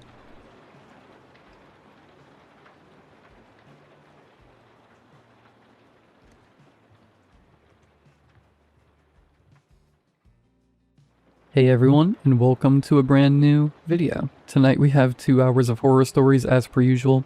I hope you all enjoy them. If you do, please be sure to drop a like rating. Let's see if we can reach 1,000 likes on this one. I think if everybody took just a quick second, we could get there. Subscribing if you are new is also very much appreciated. We are getting ever closer to my 2026 goal of 150,000, and I do also just want to say thank you so much for that. Anyways, sit back, do whatever it is that you do to relax, enjoy the 2 hours of horror stories with no mid-roll ads, except for the ad break after this intro. There will not be any more ad breaks after that one. And as always, I hope you all have a great night. I don't think I have had any privacy for a few weeks. I work for a third-party call center that operates out of a long shut-down department store in a walled-off section of a half-shuttered mall. The windows are all boarded up, and we have to use the metal doors in the back. We handle customer service for multiple businesses, so one minute I could be helping a woman reboot her Wi-Fi, and the second after the call ends, I mean that literally, I will be helping a man reschedule his refrigerator delivery. If there is one saving grace to this job, it's the variety. For many, though, that isn't enough to make up for the fact that we only get a 15-minute lunch and a cumulative 10-minute break time, including bathroom breaks. You want to make sure you use it because it can't be carried over to the next shift, but you get written up for going over the allotted break time. Turnover was so bad that experienced reps were spending more time training new reps than taking calls. Management started calling it a measurable loss of productivity. One coworker of mine, Sharon, sort of acts as our de facto HR. The branch can't even hold a legitimate HR employee, which should tell you a lot. Sharon's a middle-aged woman who used to work in social work, but this unfortunately paid better. A few weeks ago, she took it upon herself to fix the turnover problem. Her solution? A compliment jar where we write nice things about one another, and once a week, Sharon opens and reads them to everyone during the shift. She hoped that it would boost morale and get employees talking to one another outside the confines of work. Everyone groaned at the idea of another task to complete for the week, but she assured us that participation was encouraged but not at all mandatory. She just wanted everyone's hard work to be seen. At the end of the first week of her new experiment, Sharon gathered us all around and stood behind her desk. She reached her hand into the jar and pulled out the first folded up strip of paper and read it aloud. Tim is always patient with the assholes. I wasn't really sure who Tim was, and by the squeaking chairs and silence, I don't think many of us did. Someone finally broke the silence with a little clap. No one knew how to act after each compliment was read aloud, but in the end, we resorted to half-assed clapping between compliments like, "Alice makes the best coffee in the break room. Thank you, Emma, for fixing my headset. If you need to troubleshoot a TV, you can always count on Blake." People didn't really know how to act when their names were called either. Some stayed in their seats, others stood and gave an awkward wave to the crowd of colleagues. The whole thing seemed performative to me at the time, and I thought this would die out quickly. Sharon always took the jar home with her in the evening. A few days after the first reading, Sharon walked past my desk with the jar tucked under her arm. "Bill, how do you think this is going?" I looked around at the busy office, and then back to Sharon. "Well, no one is crying." She laughed. "I know all of this is corny," she said. "People are miserable here. We get screamed at for 8 hours. Then we go home and worry about the next day, wondering if anyone would notice if we didn't come back." "Management would notice." "Only if the call queue backs up." "You think this will fix that?" I asked as I pointed to the jar. There was no way in hell this office could keep that going. She shrugged. "Maybe it will get people to at least look at each other." By the next reading, I thought I was right when the first few were basically just praise for always being on time for work. It looked like the compliments were getting lazier. We had already run out of nice things to say to one another, and we were just grasping at straws to find something to add. Then there was, "If you think you're on a tough call, just look over at Josh." That one got a laugh out of me because Josh always seems stressed out of his mind. After that, more ended up being funny. Madison, I love how your chair squeaks in rhythm with the hold music when you need a little break on the line. Sharon seemed so proud because it seemed this initiative was actually going to take off. To her credit, it really did seem like the office was a brighter place. There were more conversations between people on their breaks, and just a lighter general mood in the office. Over the next week, I found some of the conversations at work to be extremely awkward, but it was better than before. Anything was better than nothing. On Wednesday, David came up to me while I was getting a cup of coffee that Alice had brewed for everyone. "Are you having to leave home earlier to get here on time?" I finished my sip, cleared my throat, and asked, "I'm sorry?" "I mean, with all that road work on Laurel Street, do you have to leave for work earlier?" Now I know I didn't tell him where I lived.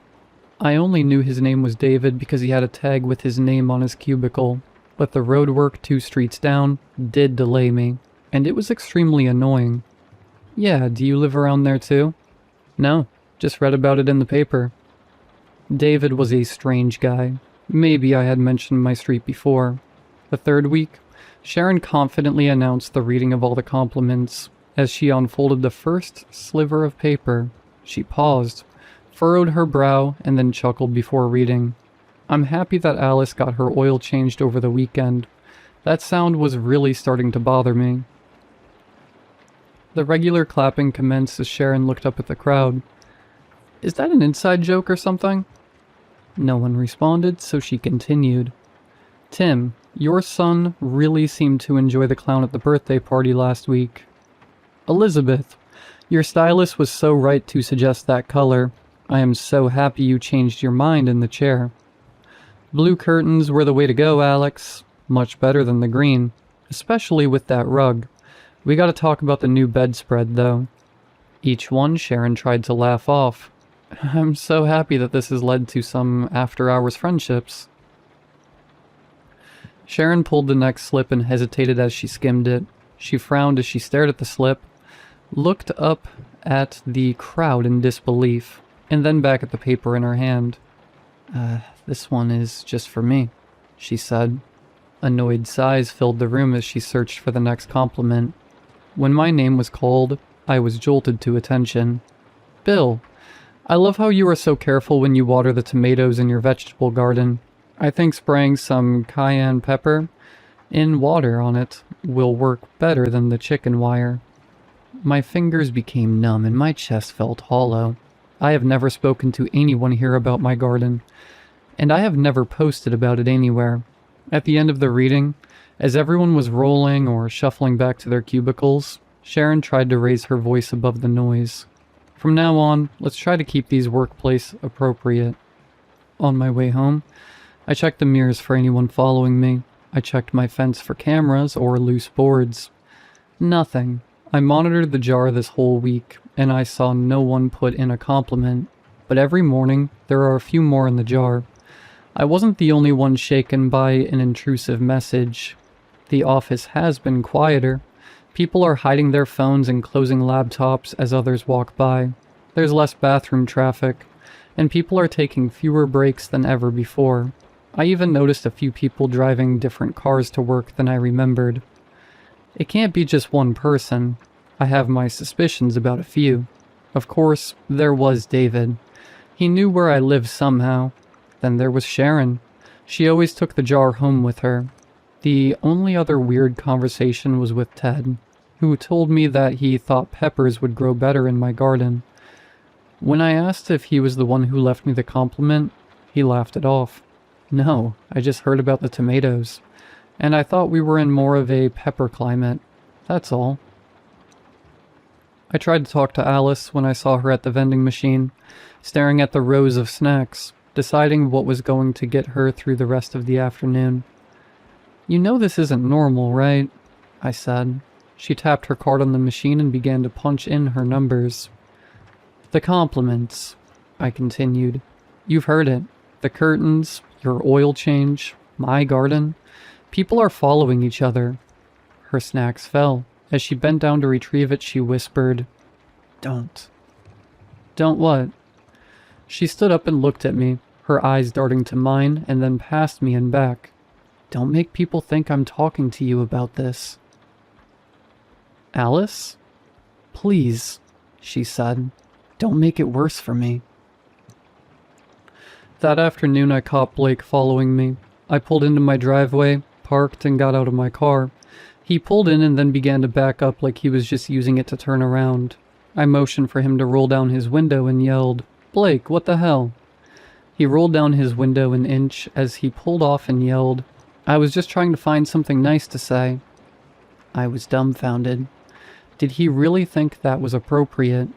The day before the next reading, I decided to write my first real compliment. I wanted to prove a point. I folded it and dropped it into the jar. "Blake," I wrote, "I love how determined you are to find compliments, even if you follow people home to do it." I thought it would be read, and everyone would understand how out of hand this has gotten. That night I got a call from Sharon. "Hello?" "Hey, Bill." She was keeping her voice low. "I know you're upset, but you can't start writing stuff like that." "Sharon, Blake followed me home. He said he just wanted to find something to put in the compliment jar. This has gotten out of hand. I'm trying to stop this." "That's what everyone says." "You need to stop this." After a few seconds of silence, Sharon said, "I want to, Bill, but the regional office won't let me. They want to implement jars in other locations. Productivity has spiked at our branch, and turnover is almost non-existent." "But, Bill, listen. I have the jar at my house, and I am screening all the slips. You got one." "And?" "It says, 'Bill, I love how you inspected your fence the other day. It's important to take pride in what we have.'" I can't remember the rest of the conversation. I just stopped listening to what I was hearing and prepared for the next day. I actually drafted this last night, talking about how I wasn't going to go to readings anymore just to avoid the whole thing. But I decided not to send it. I didn't want to give them anything for today's reading. This morning I walked into work, and everyone was already sitting, chairs pushed together in anticipation like they were pigs at a trough, smiles on their faces. Sharon began with, "I asked us to keep things workplace appropriate. I went through all of these last night. Other than a few complimenting others on their new cars, I can't read any of these." Some booed, and a few stood and shouted that she was censoring our positivity. Sharon argued for a bit with the crowd and began to step away from the desk. As she did, Madison pulled the jar from her and took Sharon's place. Sharon kept walking out the door. Madison began, "You were so brave deleting their number, Emma, even if you did end up putting it back in your phone later on." Josh practiced the best apology in his car before he went inside the apartment. "Madison, I think it is so sweet that you still sleep on your husband's side of the bed." "Oh, guys, that is so sweet. Thank you for thinking of me," she continued, and I was happy to see we were almost finished. Madison went to put the lid back on the jar. Oops, found a couple of stragglers. "Sharon, you were so brave to leave before we were finished. I love how much faith you have in your breaks." Silence.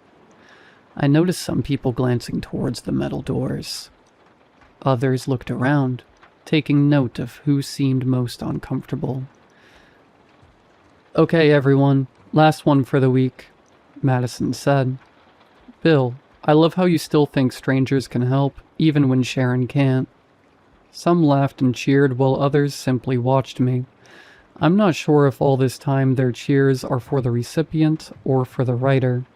I'm back home from my shift. I saw a strip of paper caught in my chicken wire. I bent down and grabbed it. "Bill, I love how careful you are about locking your door. Most people forget the kitchen window." I looked up at my window and saw the blinds move. I ran inside to find Blake in my kitchen. He looked embarrassed, like I had caught him stealing copy paper again. "Get out of my house." He smiled and said, "Your voice carries so well." I stepped towards him, and he stepped towards the door. "Excellent posture," he said. "Very protective of your property." He slipped out the door. As he walked off, he looked over his shoulder and said, "See plenty of nice things to say." I can't decide what to do. I can't get a hold of Sharon. Her phone is going straight to voicemail now. And if anyone from work is here reading this, I guess I should add a compliment. Sharon, thank you for the compliment jar. I know you just wanted to help. Morale has never been higher.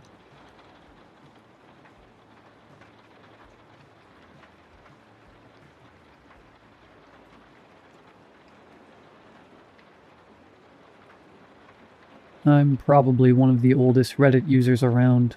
I enjoy reading stories on here, and after everything that's happened to me, I think it's finally time to share one of my own. I'm 72 years old now, and most of my life has been unusual. Whenever I've told people about the things I've experienced, they've either laughed or assumed old age had finally caught up with me. Maybe you'll think the same. At this point, I don't really care. This is what happened. Before I tell you about yesterday, I need to take you back nearly 50 years. I was 26 years old and happily married to my wife, Alice. She was 22 back then. After her grandmother passed away, Alice inherited her house in a small town several hours away from where we'd been living. They hadn't been particularly close, but the house had been left to her regardless. 6 months after her grandmother's death, we packed our belongings and moved in. It was a beautiful old house with a large backyard. She adored gardening and spent countless hours planting flowers. By the end of our first summer there, every corner of the yard was bursting with color. Every evening we'd curl up together on the couch or lie in bed talking about our future. I used to tell her that I'd still love her when she was old and wrinkled. She'd laugh and tell me she'd never leave me. Alice also loved knitting. One Saturday afternoon, she was sitting in her favorite armchair, carefully knitting a blue winter cap for our son. The funny thing was, she wasn't even pregnant, but she wanted a son so badly that she'd already started preparing for him. I remember watching her from across the room, smiling to myself. When the doorbell rang, I answered it. An elderly woman stood at the porch. She had silver hair, kind eyes, and a warm smile. For a moment, she simply stared at me. Then she introduced herself. Her name was Celia. She told me she'd been a close friend of Alice's grandmother. I invited her inside. Alice made tea, and before long the three of us were sitting around the kitchen table talking. Celia spoke fondly about the town, shared stories about Alice's grandmother, and seemed genuinely happy to meet us. Alice and Celia hit it off immediately. Both of them loved gardening. Celia spent nearly half an hour describing the flowers growing around her purple house, while Alice listened with complete fascination. To be honest, I was bored out of my mind. Still, it was nice seeing Alice so happy. When Celia left, she promised to visit again, and she did. A few days later, she came back carrying a homemade cake. Then she visited again the following week. Then again, and again. At first we thought she was simply lonely. She lived by herself after all, but as the weeks passed, her visits became more frequent. Occasionally she'd show up when we'd just gotten home from work, exhausted and wanting nothing more than a quiet evening alone. We never said anything. Neither of us wanted to hurt her feelings. Looking back now, I wish we had, because eventually things started to feel wrong.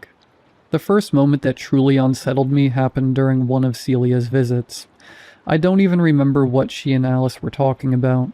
I only remember the way they suddenly turned towards me at exactly the same moment, and smiled. The smiles were identical. Not similar, identical. The same tilt of the head, the same expression. I told myself I was imagining things, but for some reason I couldn't stop thinking about it. A few days later, Alice and I went into town to buy groceries. While we were picking out vegetables, we started chatting with one of the employees. The conversation eventually turned to local residents. Naturally, Celia's name came up. The woman immediately recognized it. "Oh, Celia?" she said. "She's lucky to be alive." When we asked what she meant, she told us that several months earlier, Celia had suffered a stroke right there in the middle of the store. According to her, everyone thought she was dead. Then suddenly she'd opened her eyes. "It was a miracle," the woman said. Alice mentioned that Celia had been friends with her grandmother. The employee frowned. "Really?" "That's what she told us." The woman shook her head. "That's strange. I've lived here my whole life. I don't remember them ever spending time together." The comment bothered me more than I cared to admit. When we returned home that afternoon, things became even stranger. The front door was standing open. My stomach dropped immediately. I've always scared easily. Alice, on the other hand, has never been afraid of much.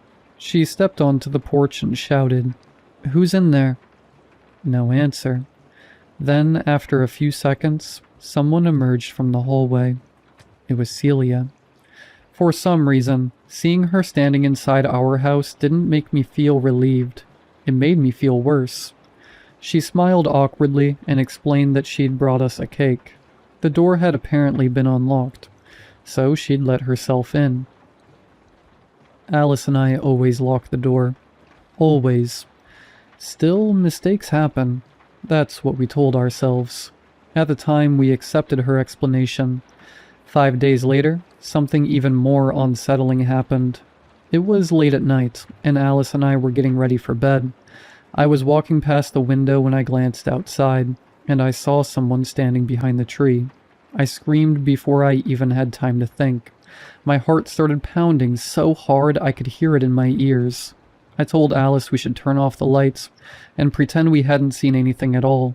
Like, if we stayed still enough, whatever it was outside might simply disappear. But Alice didn't listen. She went outside.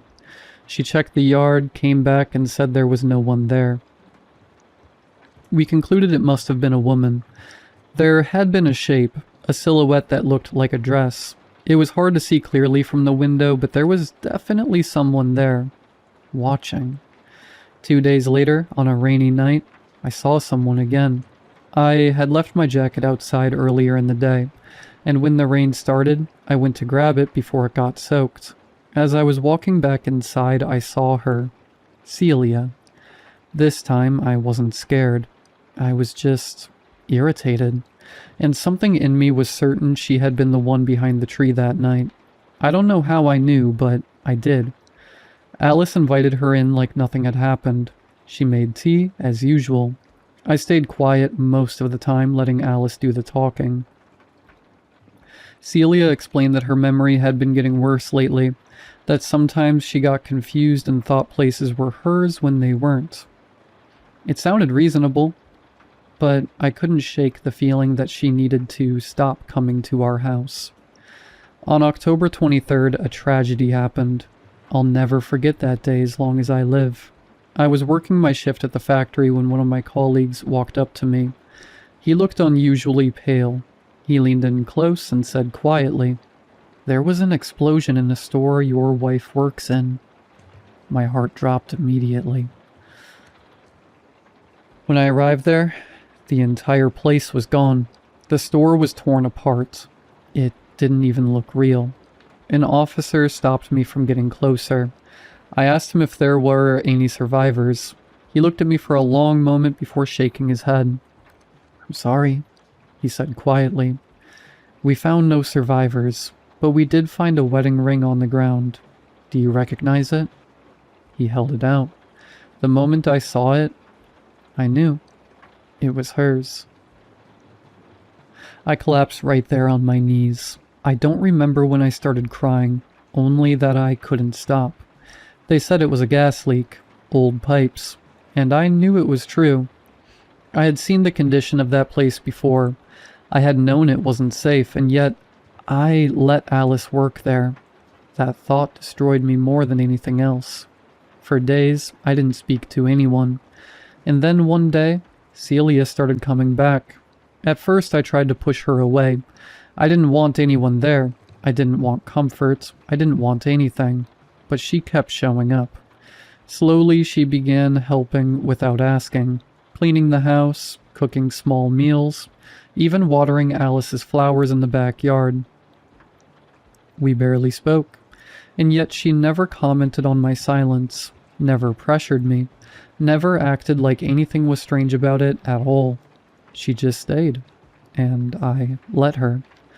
As time went on, we started talking again, small conversations at first, then longer ones.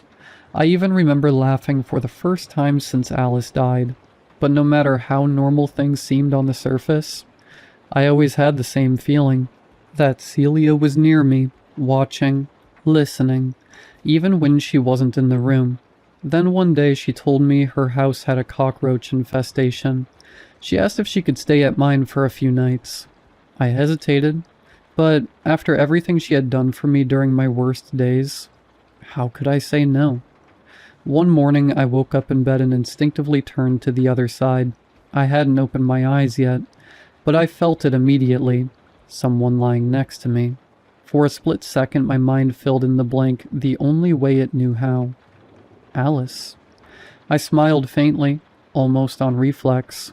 I reached out and hugged her like I used to, pulling her close, holding on to that familiar comfort I thought I had lost forever.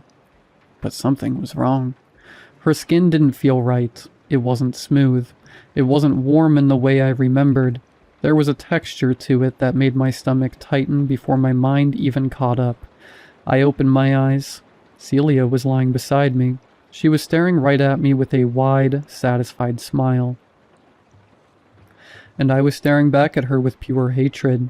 Something in me snapped. I started yelling at her, telling her she had crossed every possible line, that this was not acceptable, that she needed to get out of my house immediately. Celia went downstairs, while I stayed in my room, trying to calm myself down. I hoped she had left.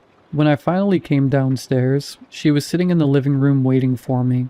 The moment she saw me, tears began forming in her eyes. Then she said something that made my blood run cold. I did all of this to be with you again. Again? I asked. I'm your wife, Alice. For a moment I just stared at her. You died 5 years ago. She continued. I'm actually 68 years old now. You have no idea what losing you did to me. I couldn't eat, couldn't sleep. She wiped her eyes.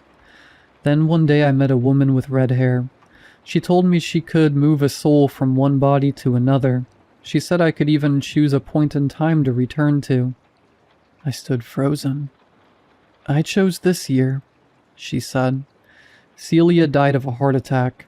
The moment she died, my soul was transferred into her body. I gave that woman everything I owned. Every last penny. I even gave her permission to kill me, if that was what it took. She laughed weakly through her tears. I thought she was a scammer. I thought she would just murder me and disappear with my money. But it worked. My life meant nothing without you, she whispered. So I took the chance. I shook my head. How do I know you're Alice? Because I know your secret. A knot formed in my stomach. When you were a little boy, you and your brother were playing in a barn. You found a box of matches. You started a fire by accident. Your brother died in that fire. I desperately searched for another explanation, but deep down I already knew. I had never told this story to anyone else. This is insane, I said. You really thought this was going to work? You're crazy. Tears streamed down her face. Don't you remember what you used to tell me when we lay in bed together? You told me you'd love me forever. Her voice cracked. You said you'd still love me when I was old and wrinkled. A chill crawled up my spine, not because the words were unfamiliar, but because they were exactly the same words I had told Alice. Something inside me screamed that I needed to leave. I turned and rushed toward the front door, but it was locked. I knew then that I needed to get somewhere safe. So I decided to run upstairs and lock myself in the bedroom. As I backed towards the stairs, I glanced over my shoulder one last time. That's when I saw Celia holding a knife. "Did you kill Alice?" I asked. Tears were already filling my eyes. My voice trembled so badly, I barely recognized it as my own. For a moment, she just stared at me. Then she shook her head. "I couldn't do it." I didn't know what that meant. She took a step toward me, then another. I turned and ran. My feet pounded against the stairs as I raced upward. Behind me, I heard her following. Then, I heard her falling down the stairs. I stopped and turned around. Celia was lying at the bottom of the staircase. She wasn't moving. For several seconds, I could only stare. Then my mind started racing. The pieces suddenly seemed to fit together. If Celia truly was Alice from the future, then she must have somehow removed my Alice from the picture. She must have kidnapped her. Maybe even arranged the explosion at the store to make everyone believe she was dead. I needed answers, and I knew exactly where to look. Earlier, Celia had often talked about her house, the purple one with the beautiful garden. I didn't know the exact address, but I knew the neighborhood, so I searched until I found it. I used the keys I had taken from Celia's body. I was calling for Alice, and then finally, I heard her voice coming from the bathroom. I unlocked the door, and there she was. Alice. We just stared at each other, then we both started crying. I wrapped my arms around her and held her tighter than I had ever held anyone before. I couldn't believe it. Once we had both calmed down, I told Alice everything. When I finished, she took a deep breath and told me what had happened on the day of the explosion. "I got to the store early that morning," she said. "You know how I always liked arriving before everyone else.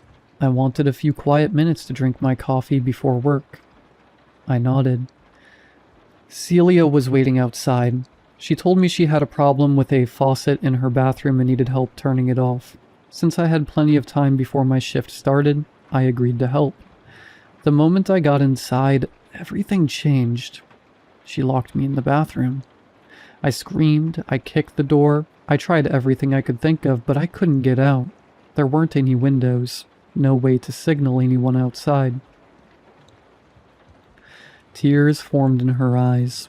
We sat together for hours, talking, crying, filling in the gaps left by all those lost days. I should have felt complete. I should have felt like my nightmare was finally over, but I didn't. No matter how much I loved Alice, there was one thought I couldn't escape. The woman who had done those things, who had kidnapped her, who had manipulated me, watched me, lied to me, and nearly killed me, was Alice. Maybe not this Alice, but she was still a version of her. Every time I looked at her, a small part of me wondered what she might become one day. Eventually, I made a decision. I ended our marriage. 10 years passed after those events. I remarried. My wife's name was Eleanor, and together we had a son named Walt. We lived in a different city, far away from that town and everything that had happened there. I found a new job, built a new life. During all those years, I never saw Alice again. One afternoon, Eleanor came home from grocery shopping with Walt. "Look what I got," he shouted. He proudly held up a blue winter cap. My stomach dropped. I couldn't stop staring at it. The color, the pattern, the stitching. I knew that hat. 10 years ago, I had watched Alice sit in her favorite armchair and knit that exact same cap for a son she didn't even have yet. "Where did you get that?" I asked. Eleanor smiled. "We met a sweet old lady while shopping. She seemed lonely. We talked for a while. She told me she never had children of her own." Eleanor looked at the hat. She had this with her and insisted that Walt should have it. That night, I finally told Eleanor everything about Alice. For years, I had kept the story to myself because I knew how insane it sounded. And Eleanor reacted exactly how I expected. She didn't believe a word of it. We argued for hours. By the time we went to bed, neither of us were speaking to each other. I understood why she was angry, but she had to know. For nearly 2 hours, I lay awake staring at the ceiling. What if it really was Alice? What if she had found us? How was I supposed to protect my wife and son? Then I heard it. The front door opened. I immediately woke Eleanor. Someone's in the house. I told her to stay upstairs and lock the bedroom door, but she refused. Instead, she followed me. Together we walked downstairs. Then a light clicked on, and there she was. An old woman stood in our living room. She was holding a knife. At first glance, I knew she wasn't Celia. This was a different face. The woman tilted her head. "Hello, my love. We haven't seen each other in a very long time. For me, much longer than for you." I couldn't speak. I couldn't move. The old woman took a step forward. "You can probably guess how I got here. After you left me, I had no one. I spent years alone. Decades, actually. Every day I thought about you. I thought about revenge many times. Then I turned 68. One day I met the red-haired woman. I gave her my soul and decided it was time for my revenge." Her grip tightened around the knife. "Now you will suffer exactly as I did." When she finished speaking, we heard Walt crying at the top of the stairs. Neither of us had even noticed he had left his bedroom. He stood there frozen, staring at Alice, at the knife in her hand and listening to everything she had just confessed. Then Alice started walking toward us. We turned and ran for the stairs. That's when it happened again, like déjà vu.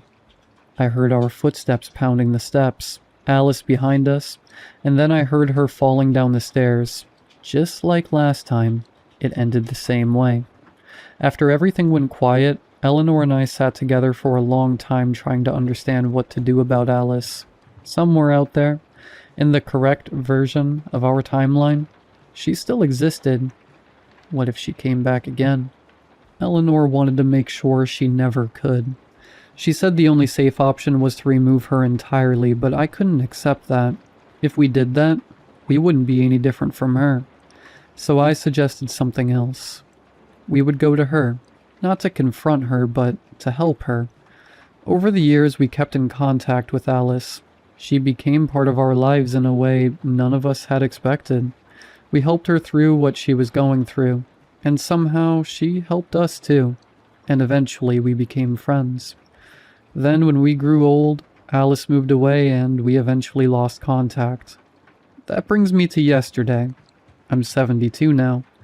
Eleanor passed away a year ago, and I live in the same house we once shared. It was an ordinary morning. I made coffee, sat down, and watched television. Then the doorbell rang. I was surprised because I don't really get visitors anymore. When I opened the door, I saw her. Alice. She was 68 now, but this time she was fully herself. For a moment, I didn't know what I felt more, happiness or fear. Everything we had lived through came back at once. The stairs, the knife, the screaming, the impossible version of her that should have never existed. But I let her in anyway. I ordered her coffee. At first, I felt uneasy, but slowly the tension faded. We talked about where life had taken us, about everything that happened over the years we haven't seen each other. Eventually, we left the house and I walked her to her hotel. As we crossed the road, I noticed a woman with red hair standing on the corner. She looked at us. For a brief second, her expression hardened. And then she smiled. In that moment, I knew. If things had gone differently, she would have been the one to take Alice's soul. But this time, nothing happened.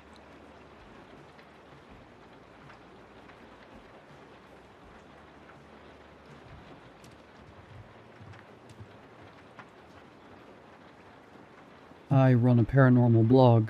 Yeah, I know. I started it after my ex-husband died. I needed somewhere to put all the noise in my head, I guess. And it helped. Mostly I debunk things. I try to give people closure. Doesn't always work.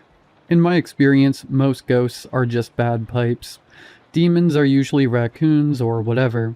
So when people started messaging me about Lucent Lake, I didn't immediately pack a bag. The rumors talked about a killer, a slasher, or something.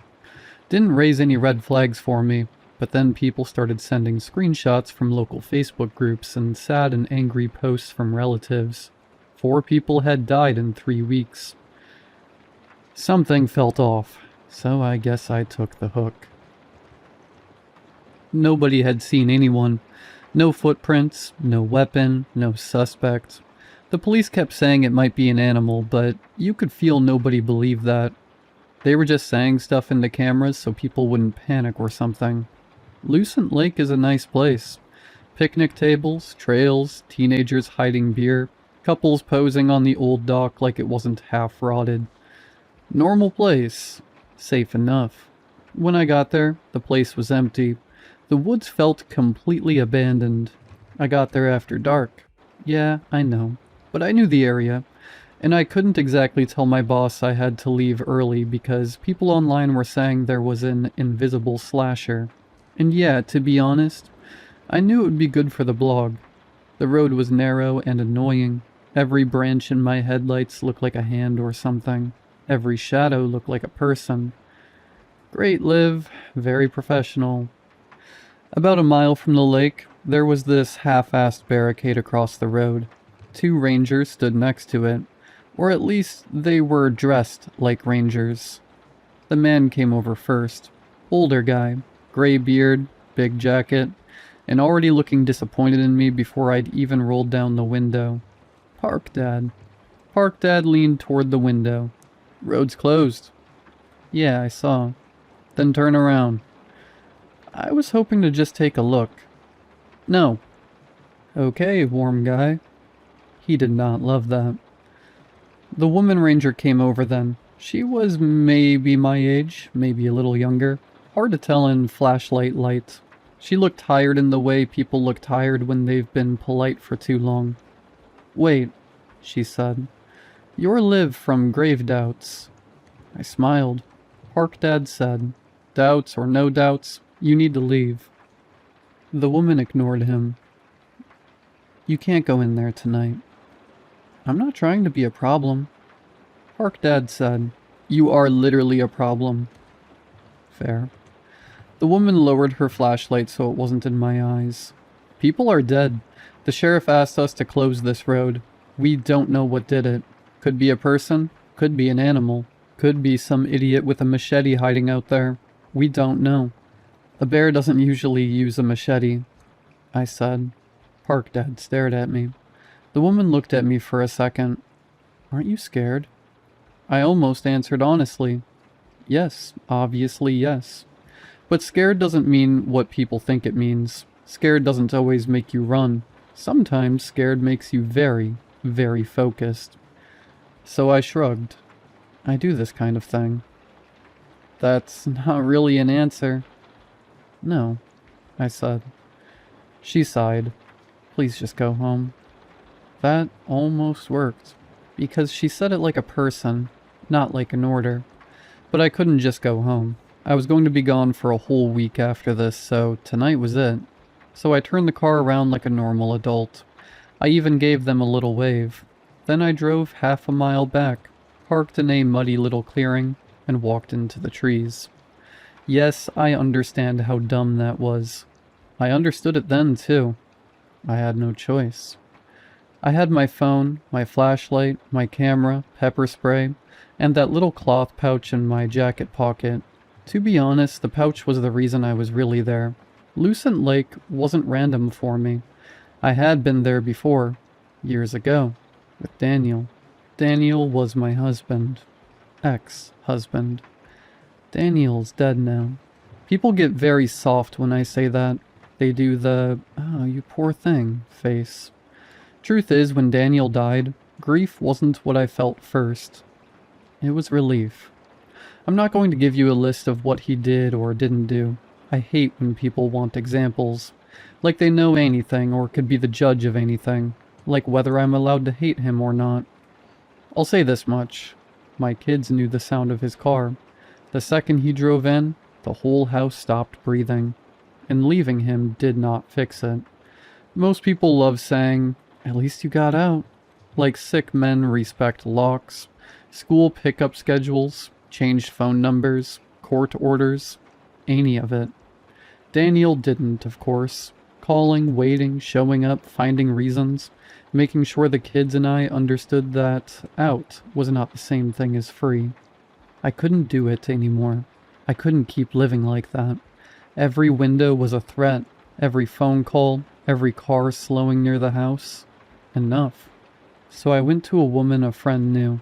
She lived above a dentist. She wore sweatpants. Her tea was terrible, and I wasn't completely sure it was just tea. She listened, then said, "You need closure." I said, "I want him to get what he deserves and out of our life." She said, "Those are not always the same thing." I remember that very clearly. She said, "If it's closure, it closes. If it isn't, it just keeps bleeding." I thought, lady, I have 2 kids and a man who won't stop circling my life. I don't have time for fortune cookie stuff. So I said, "I want him gone." She gave me the strange smelling white powder and words. A week later, Daniel drove into a tree in the rain so hard they had to identify him by his teeth. Coincidence, maybe. I told myself that for a whole year. Now I have this feeling about Lucent Lake. So I went.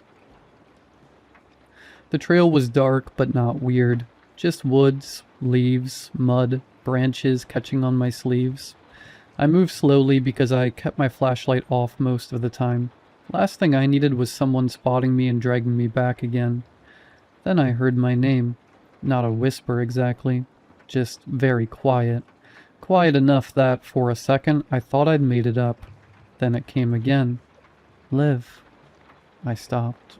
It sounded like his voice. My first thought was very stupid. It was, no thank you. Like I could unsubscribe. "Liv." My hand closed around the pouch in my pocket. Then someone grabbed my arm. I made a noise I will not be describing because I have some pride left. It was Park, Dad. "Are you serious?" he said. "Don't grab me. Then don't sneak past a roadblock." I was leaving. "You're walking toward the lake." I got turned around. He just looked at me. "Fine," I said. "Bad lie." He took his radio. "Found her. South Trail. Yeah, I've got her." Then he looked at me again. "This isn't some stupid internet social media. You get that, right?" "I know." "I don't think you do. People are dead." I said I know. And I did know. Better than he did, probably. He still had my sleeve. Then his expression changed. Not scared. Confused. He looked down at his chest. His jacket opened. Just opened. A red line opened across him, and then blood hit my face. Too much of it. He made this small sound, like he was embarrassed. Another cut opened under his jaw. I stepped back. He reached toward me, maybe for help, maybe because people do weird things when they're dying. Then his face came apart. There was nothing there. No bear, no man, no shape in the air. Nothing. Park Dad dropped, and his flashlight rolled into the leaves. I ran. Not away from the lake. I know. Believe me, I know. But Daniel's voice came again from ahead, and in that moment it made sense. I didn't want to leave what was left of Park Dad there, but I couldn't stay. That was Daniel all over. Hurt someone else and somehow make it my fault. I reached the lake out of breath and tasting and spitting someone else's blood.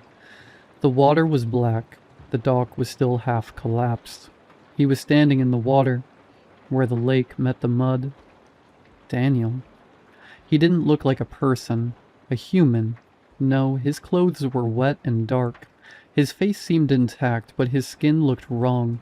His head tilted slightly, like he was listening to something I couldn't hear. But it was him. I felt chills prickling all over my body when I saw that smile. That stupid, patient smile he wore when he knew everyone in the house was afraid of what he might do next. I pulled out the pouch. My fingers shook so badly I almost dropped it. He stepped toward me. "Stay there," I said. He didn't. Of course he didn't. I thought of Donnie and Ben, my kids, not in some soft, glowing way. I thought of the real things, how long it took them to make noise in the house after he died, how fast they still say sorry, how Donnie still watches doors when people argue. He kept coming. "Why are you here? Why are you back? Get away from me, Daniel. Get away." I untied the pouch with my teeth. That was when he slowed, then stopped. He muttered something. I froze for half a second. I didn't understand it. I didn't want to understand it. I threw the powder in his face and said the words. Nothing happened. For a moment I thought, great, this is it. The thing that looked like Daniel is going to kill me by a lake, and tomorrow I'll be a sad little social media post people skim over at lunch. Then Daniel folded inward. I don't know how else to say it. He collapsed into himself. Shoulders caving, face sinking, mouth open. No sound. His whole body shrank into this dark, wet lump in the water, then thinned out into a oily stain floating there. I stood there waiting. I didn't want to move, or I couldn't. I didn't feel relief. Maybe I was still in shock. The lake was quiet, no slashing, no whispering. I actually said, "Okay," out loud, like I'd finished paying a bill or something. I suddenly had this strong urge to just go home, really badly. Then I heard crying. The woman ranger came through the trees with her gun out, both hands shaking. "Where's Tom?" she said. I raised my hands. "Don't shoot." "Where is he?" "I'm sorry." "What? Where is he?" "He's dead." She looked at the blood on me. "What did you do?"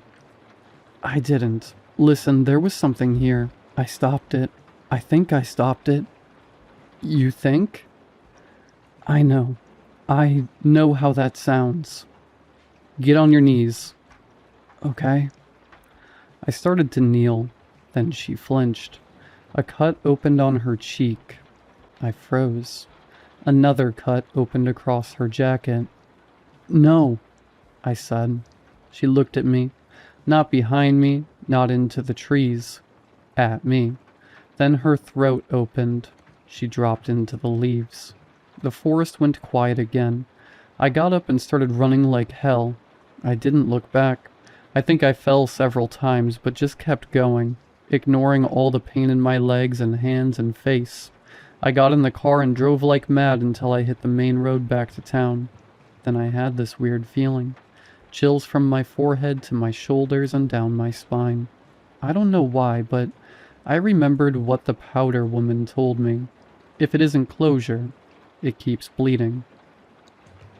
I realized that this thing out there, this invisible thing, is not anyone else's. It's mine. It's the opposite of closure. It had dragged me back there because it knew I'd come. It knew I wasn't going there to forgive him, or let go, or any of that clean, pretty BS people say when they've never had to go through what I did, what the kids did. And I knew I was right because the second I thought it, I felt something for it. I knew it wouldn't hurt me. Not me. I'm home now. I desperately need a shower. It's 3 in the morning. My kids are at my sister's. I lied and said my flight was tonight. It's here with me. I know it is. There are scratches on the inside of my front door. They weren't there before, and that's the part I can't handle. Not that it followed me, that it thinks it's helping. Then someone screamed outside. A real scream, short and wet and cut off too fast. It sounded like Jerry, the old guy next door, the one who watches me from his porch when I'm sunbathing in the yard, and sprays neighborhood kids with his hose if they get too close to his grass. Oh, God.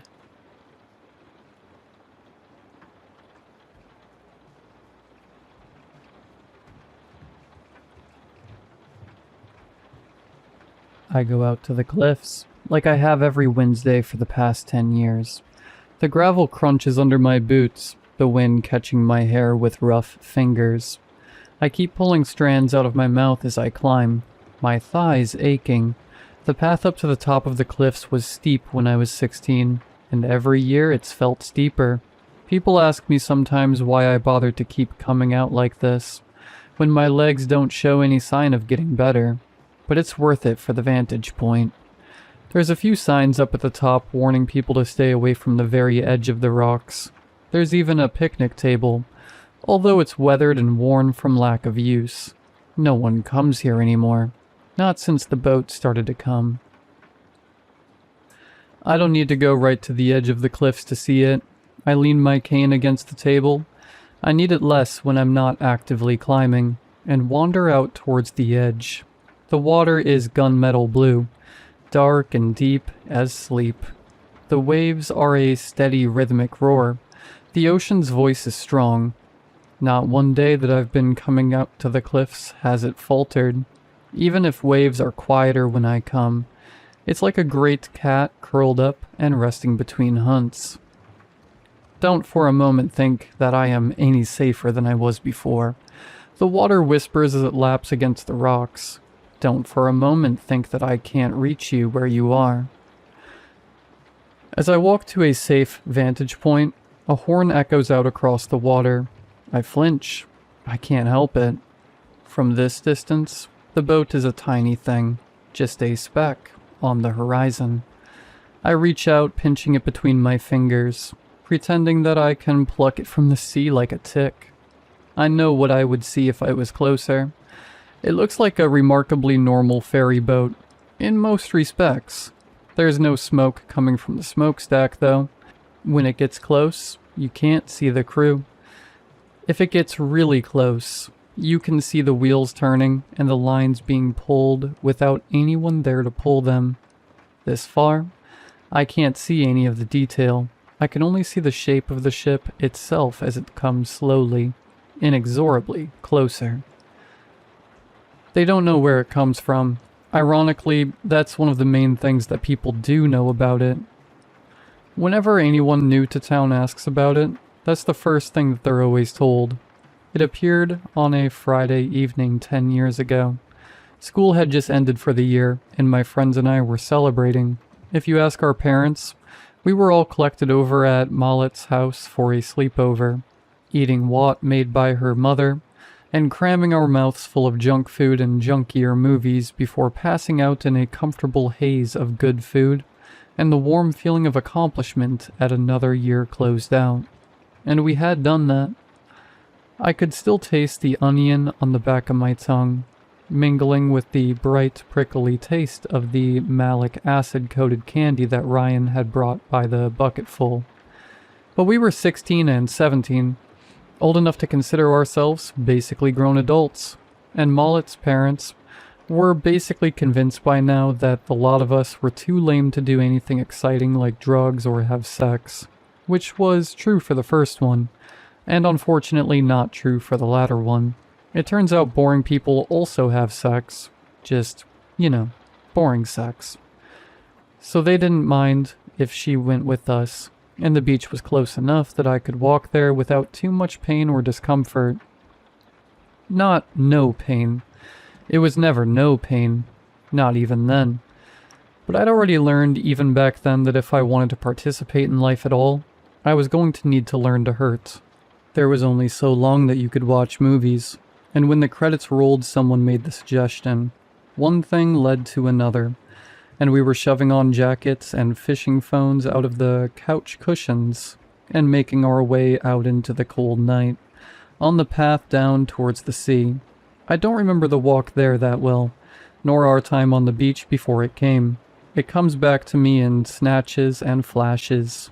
Mollett's bright laugh, like golden bubbles bursting in the night, my lungs aching from the cold, my hair tossed about by the wind, Sparrow winding it around their fingers, the fire Ryan built crackling, sparks drifting up like tiny stars in the night, the rough texture of Sparrow's denim jacket against my cheek, their body warm against mine. I wish I remembered it more, Even a scant decade later, the memories are hard to touch. They're all collapsed, down into salt and sea foam. I was curled up against Sparrow's chest, listening to Mallet and Ryan tease each other as they roasted marshmallows that we'd nicked from the snack cabinet back at Mallet's house. I was half asleep, full of sugar and roasted meat and alcohol that we definitely weren't supposed to have. Sparrow was idly petting my hair as they watched the fire, occasionally chiming in with the other two. I felt warm, like I was swathed in a thick blanket. The firelight made a soft orange bubble against the night. I remember that still, how it felt like nothing could touch me. I don't remember the joke that Mallet made. I wish I did. I remember so little about it now. Mallet said something, and Ryan laughed. His voice was starting to level out, the cracks getting fewer and fewer as his voice smoothed down into its adult shape. He had a scraggly beard, one that he used to run oil through every morning in the hopes of getting it to grow faster. He was laughing, and then the sound of the foghorn cut through the night. I remember the strange violence of it, the way my bubble popped around me, the night stretching its hands into our little cocoon. I sat up straight, startled out of the half-dreaming haze I'd been drifting in. Mallet had dropped the cooking fork, the tip in the fire. Her marshmallow started to smoke and char black, but she didn't notice. She was staring down the beach, towards the waves. "What the?" Sparrow said out loud. Their head was turned away from the fire, looking out into the night. Mallet pointed. Ryan turned to look. And I turned, following their gazes. I couldn't identify what the shape they were looking at was. It was too dark, and at first, all it looked like was a dark shape against the night, blocking out the light of the stars in the city. There were no lights on it, to help resolve it into something that made sense. Then the horn sounded again, and I realized it was a boat. A boat, aground at a beach with no dock, with no lights. I couldn't even see a red or a green light to tell me what side of the boat I was looking at. "We should go." I had never heard Ryan sound that nervous before. His voice wasn't shaking, it was just quiet, steady and quiet, like a hand gripping the back of your neck. It was that had me struggling to my feet, Sparrow helping me to my feet with a strong hand. They bent down, picking up my cane to hand to me. Mallet started throwing sand on the fire, stamping out the embers. I should say that despite all being 16 and 17, we didn't try to explore the boat. We didn't go closer. We didn't shout out, calling out to the sailors we thought had to be there. We didn't try to explore. We didn't antagonize. We didn't linger. We didn't. We didn't. I can look back 10 years later and regret that we didn't run immediately. I think at the time I'd thought that it might be an organized crime thing, or something. A silly thought of a teenager who'd hardly seen a gun in real life. But what would you have thought? A boat aground at a beach with no lights, totally eerie and quiet, miles away from the docks. I thought as long as we didn't see people, we would have time to collect our stuff and move away. I thought we had time to get away. What would you have thought? We collected our stuff the fastest we'd ever had. We didn't speak. Sparrow threw our food in a bag. Ryan grabbed Mallet's coat, throwing it on her shoulders. We left the beer. We shouldn't have, but we were 17 and scared. What would you have done? Silently, we picked up our things, pulled on our coats, and slipped away down the beach. We walked in tense silence, resisting the urge to look behind us. Sparrow helped support me without being asked, letting me lean against them, helping me find my footing. I was slower. The sand made me even more unsteady on my feet. I could feel Mallet's anxiety and frustration. She kept glancing back at me. My face felt hot. If you've ever been the most disabled person in a group, you might not know the prickling shame of it. Even if the people you're around don't say anything, it clings around the edges anyway, sticking to you like burrs to a coat. I clung to Sparrow, focused on ignoring the pain and keeping my footing. I was looking down at the sand, trying to make sure I didn't step on a rock and turn my foot. When I heard Ryan stop, I looked up and froze. For a moment, I thought we'd been turned around. It was impossible, but it was the explanation that best preserved reality as I knew it. Then my heart sank down to my stomach. I felt like the world tilted around me. It was coming home to find your house occupied by strangers. The boat was in front of us, dark shadow against the stars. I could feel Sparrow go tense against me. Mallet took a step back. Ryan stood frozen. Then as one, we turned, dropped our stuff, and started running. I ran. My legs screamed immediately. I didn't run as a matter of course. Walking took enough effort. But the cold, freezing fear in my chest was enough to prompt a sprint. Sparrow's hand was tight on mine. They were on the track and field team, and could easily outpace me, but they stayed behind, hand tight on mine like a vice as they tugged me forward. I don't think any of us had fomented anything approaching a plan. Sometimes the only thing you can think to do is run. If I'd known then what was about to happen, perhaps I would have. But then, that's always what you tell yourself, isn't it? We had turned and ran back down the beach, the way we had come. I remember looking up and seeing that the boat was gone, and feeling a weird flare of hope. I could see the bright sparks of the city lights outlined against the sky. There was a path somewhere among the ice plants and the sand that would lead back to the asphalt and streetlights. I had a thought somewhere in the back of my mind that surely that would mean safety. I didn't know what was happening, the way I would later. I just knew that something was terribly wrong, and the only thing to do was to be as far away from it as possible. Mallet and Ryan were running in front of us. I could barely see through the white flares of pain in my legs. I was going to fall, I realized. A kind of awful fatalism, I remember later. Adrenaline only goes so far. There's a point where it falls. My brain was full of a white, sticky fog. Pain has a way of driving out all other concerns. It's hard for me to describe what happened next. What happened and what was a product of pain and fear is hard to tell 10 years later. It looks like this in my memory. We were running, and I could almost see the gap in the ice plants where the pathway started when the foghorn sounded again. It was worse this time. If you've never heard a normal foghorn, they carry like no other sound in the world, like the bellow of some great undersea beast. When this sound went off, I couldn't help but think, somewhere through the haze of pain, that it sounded like a scream, an open mouth. It was followed immediately by another one, and this time my legs collapsed underneath me. I couldn't help it. It was past willpower and adrenaline, and down to the very mechanical limits of my joints.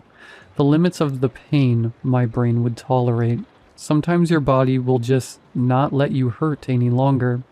As soon as I did, my hand slipped away from Sparrow's. They hadn't been expecting me to fall, and they weren't ready for it. I fell, collapsing down into the sand. The sound came again, and this time it was somehow louder. It filled the entire world. I curled up into a ball covering my ears, which didn't at all manage to block anything out. I think I screamed. When the sound died down enough for me to open my eyes and look up, I saw a tableau that I can't forget. When I close my eyes, I still can see it. I see it when I sleep. The boat had returned, as impossible as that was. Like a tiger circling its prey. It was closer than it was before. It seemed larger than it had before. It loomed like a wall of darkness. The water was wrong. Near it. I don't know why I remember that. I think that sometimes your brain just grabs onto details. The water wasn't lapping against it like it would against a normal ship. It was just coming in gentle waves against the shore, unaffected by the presence of the boat at all. Mallet was the closest to the boat. I didn't see Ryan. I watched her walk towards the boat. I think I tried to call out towards her, but the horn sounded again and my voice was swallowed by the boom. She walked towards the boat. She didn't look back towards me. I turned that part over in my mind over and over again. She walked towards the boat and didn't look back. She walked towards the boat and then, like I said, I was half out of my mind with pain and fear. It's hard to tell what's real and what isn't. I can only tell you what I saw. She walked forward, towards the boat, and it looked like the darkness opened up. I saw something. A rope? I couldn't see. Curl around her hands. She didn't resist it. She walked forward into the darkness and was gone. Sparrow was closer to me. They were standing, staring at the boat. I watched them sway gently on their feet. They took a step forward, like they were going to follow Mallet into the dark. I made a sound that I'd never made before, some kind of wounded animal cry. I crawled forward. Sparrow! Sparrow! Sparrow turned. There was something strange about their expression, something hollow and empty, like a doll. I reached out a hand towards them. Sparrow, please. To my immense relief, Sparrow came towards me. I couldn't stand on my own, even trying to lift myself up sent spikes through my flesh. They reached down, helping me to my feet. I buried my face into their neck and breathed for a second. Let's go, please. I hardly knew what I was saying. Sparrow didn't say anything. They just braced their grip on me and started walking towards the ship. What? It came out in a breathless little whisper. My lungs didn't seem like they wanted to work. They took another step forwards. I looked at their face, but their eyes didn't seem to want to focus on mine. Their eyes were dark. They were focused intently on the boat beyond. Sparrow, what? It's okay. I knew as soon as they spoke that something was unimaginably, awfully wrong. Sparrow didn't talk like that. Their voice was supposed to be high, fast, and sharp. They talked faster than they could get the words actually out coherently most of the time. They didn't talk like this, soft, empty, and slow. It's okay. Their skin was so cold against mine. We'll be there in just a moment. I tried to stop, pulling away. No, we need the street, Sparrow. We need... Don't you want to see it? They stopped, but they didn't turn away from the boat. Their grip was still strong on me. This time they looked down, and I had the awful feeling they were still somehow looking through me. Their faint smile was like no expression I'd ever seen on their face before. What? It's here for us, Sparrow said, with that same empty smile. They watch us, down in the deep below. They watch us with their eyes that aren't eyes down in the deep dark below the water. And they're tired of waiting. They have space for us down in the dark below the water, below the ocean's floor. Don't you want to see? No. I yanked away hard enough to slip out of Sparrow's grasp. I hit the sand and my vision went white with pain. When it had receded enough for me to understand anything again, Sparrow was standing in front of me. I flinched, but they didn't grab for me. They leaned down, pressing a soft kiss against my forehead, before they stood up, smiling that awful smile that wasn't theirs. Just look, they said, in that same dreamy, dead, dull voice. Just look. Can't you see? I shouldn't have looked. I know that. But as they turned away and started to walk towards the ship, swaying slightly as they moved like they were drunk, I glanced down towards the dark wall of the ship as well. The darkness was different somehow now. Instead of just being empty darkness, it seemed to ripple like water. It rippled and distorted, and for some reason, despite an alarm starting to go off in the back of my brain, I couldn't make myself look away. In the darkness, I saw something moving. I wish I could describe to you what I saw. I wish I could make it make sense to someone who hadn't seen it. Any description I come up with seems to pale in comparison. In the darkness, I saw something look back at me. I saw eyes, but they were not eyes. Eyes didn't move like that. They were not eyes, but they could see. They could see inside me. And they promised me things. They promised me darkness. That they had a space for me. There was a place below the waves. Below the water. Below the bottom of the ocean that was open for me. Humans couldn't live down there. but they promised me that I would live. They promised me that I would live forever. It was my legs that saved me in the end. As Sparrow disappeared, I tried to struggle forward, towards the welcoming, waiting dark, and ran up against my legs. I tried to brace some weight on my knee, and the resultant pain was like a white fire. There was no room for darkness or eyes when I hurt like that. I tried again, and that time, I think I fully lost consciousness for a moment.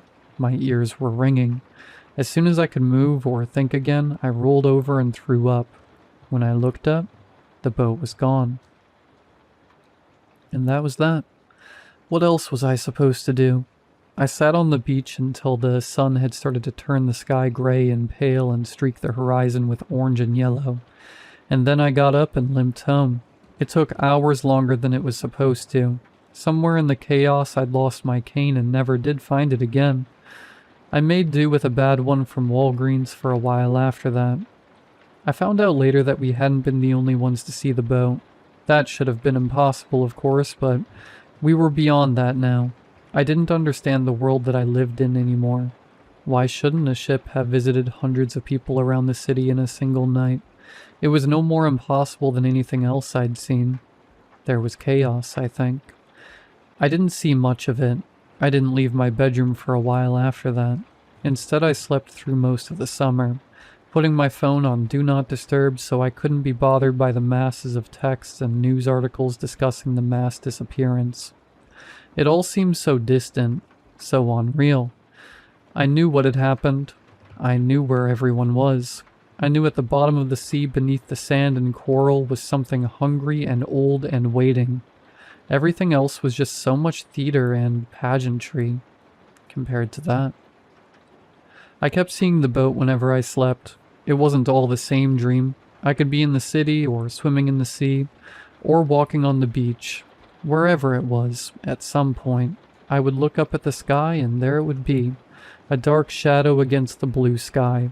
I would see it, and then I would feel it again, the touch of strange eyes and the opening of an abyss beneath me.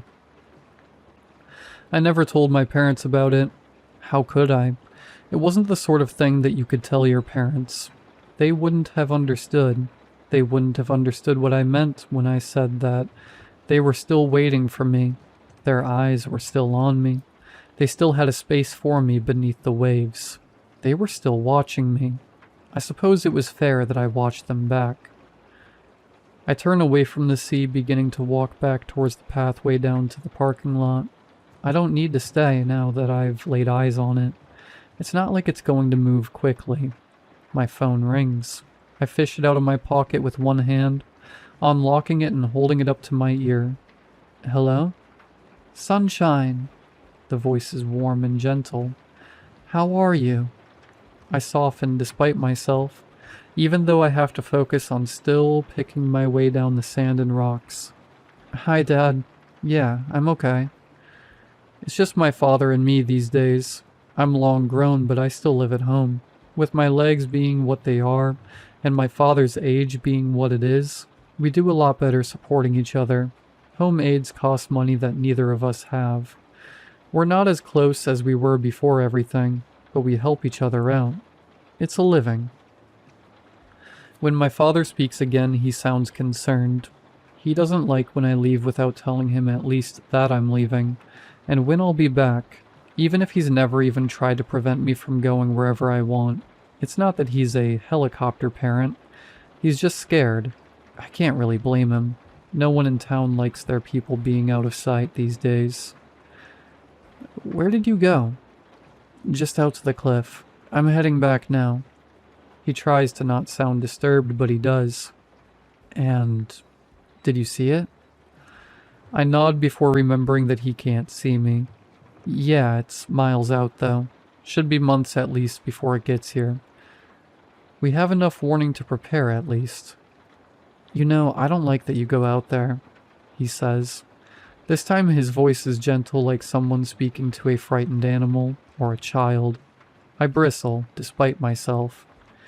It's fine, Dad. Nothing's going to happen to me. It can't do anything at that distance. It needs you to be able to see it better for that. It's still a risk. he says. What if it calls you while you're all the way up there? You'd fall all the way into the sea. I don't know how to tell him that he's wrong. He knows I got close to it, closer than most people have, but he doesn't know that I was there. I was there and I watched my friends be swallowed. People think it just wants to drown those who it takes. There's not many people who have gotten as close to it as I have, and even fewer who have watched the things that I have seen. I wish that all it wanted to do was drown me. A clean death compared to it and what it wants. People have gone out to try and film it, capture it, bomb it. They don't come back. It makes me feel better to monitor it, I say finally. I like knowing where it is. Okay, he says finally. Just come home soon. It's the first night tonight. Okay, is all I can say. I'll be back soon. I'm finally back to my car. I set my cane on the empty passenger seat and pull out. Home is a lot more empty than it used to be when I was a kid. Downtown is full of dilapidated buildings and empty windows with signs, advertising leases in them. There are walls where you can still see where the letters were pried off from the sign, discolored shapes from the sun. Other signs are bleached with sun and wind until you can hardly see what used to be there.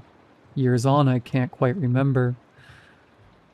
Was that an ice cream store or a seafood restaurant? Was that a bookstore or an art studio? There are more homeless folks than there used to be as well. I see people sleeping under overhangs or beneath bridges. There are more encampments than there used to be as well. I pass one as I drive down the back road to my house. This one has been there long enough that they found some fencing from somewhere to encircle their tents with. There are a few gaps in the barrier, presumably for fleeing at speed if they need to. There's already someone outside, a tall woman with skin darker than mine and a bright pink shirt. She catches my eye as I drive by, but doesn't try to interact with me. It still makes a distressed twist go through my stomach. It's not safe to be homeless here these days. I guess I don't know if it ever was. I wonder as I drive if she's going to survive the night. It's night one, which means that everyone's in danger, but especially someone without a house, without doors to lock and hide behind. The city's done their own rituals since about year 2, when it became obvious that this was going to happen and keep happening, unless someone did something about it. I don't know all the details behind it. As I've heard it, they got someone from the university, marine biologists, oceanographers, folklorists, even some sailors from the local historical tall ship, and threw everyone in a room together until someone came up with an idea for what to do about the ferry boat. They do the ritual 3 times a year. 3s are important or something. It's a big ceremony for the town. They have hot dog vendors and everything. My father goes sometimes, but I don't. I'm pretty sure it doesn't do anything. Whatever I saw down there in the deep dark down below doesn't care about the little rituals with salt and gorse and sea champion. And then there's the rituals that other people do. Don't be surprised that someone came up with it. Wouldn't it have occurred to you at least? It takes people. It hollows them out of everything but salt water and shadow and drives them down to the darkness beneath. It wants people. For whatever reason. I have no idea why. I don't know who it was who first thought of it, but it's a kind of thing that people do. It wants people. Let's give them the people we don't want in the first place. I don't know anyone who for sure has taken part in the unofficial side of Night 1. I've never heard of anyone getting convicted for it either. Once you fall into the cracks, people don't put that much energy into looking for you and bringing you justice either. Perhaps you think I should help them. Perhaps I should. What would you do? My house is small. We downsized after my mother was lost. I don't think either of us could bear existing in the rooms where she had once walked anymore. It's small and green, and after I park, I walk in past my father's tiny vegetable garden. Tiny, still green tomatoes curl up steel wires towards the slowly fading sun. My father is sitting in the living room as I enter and lock the door behind me. Father has a charm hanging up by the door. I eye the little bundle of sticks and dried mallow, and C asked her. I don't say anything. Hey, Sweet Pea, he says. His eyes are hollow, but the ordinary hollow of exhaustion. My father hates Night 1. I think I do somewhere, but I haven't felt anything very strongly for a long time. Hey, Dad. I lean over and press a kiss to the top of his forehead. Staying up? I've got all the windows and doors locked and warded, he says for answer, but you should go double check for me. My legs ache. I want nothing more than to sit. I go check anyway, like it has been every time for nearly a decade. It's perfect. When I go back, I sit down on the couch next to him, like I'm a child again. I curl into his side. Dad wraps an arm around me the way he always does. His skin is cooler than it used to be, but it's the ordinary cool of age. I still compare everything to Sparrow. I don't know if I'll ever stop. He's watching the newscast from the ceremony. I lean my head against his shoulder. Watching it again? He sighs. I don't know what I think I'm going to see. I shrug. Do you think it does anything? Sure, I say.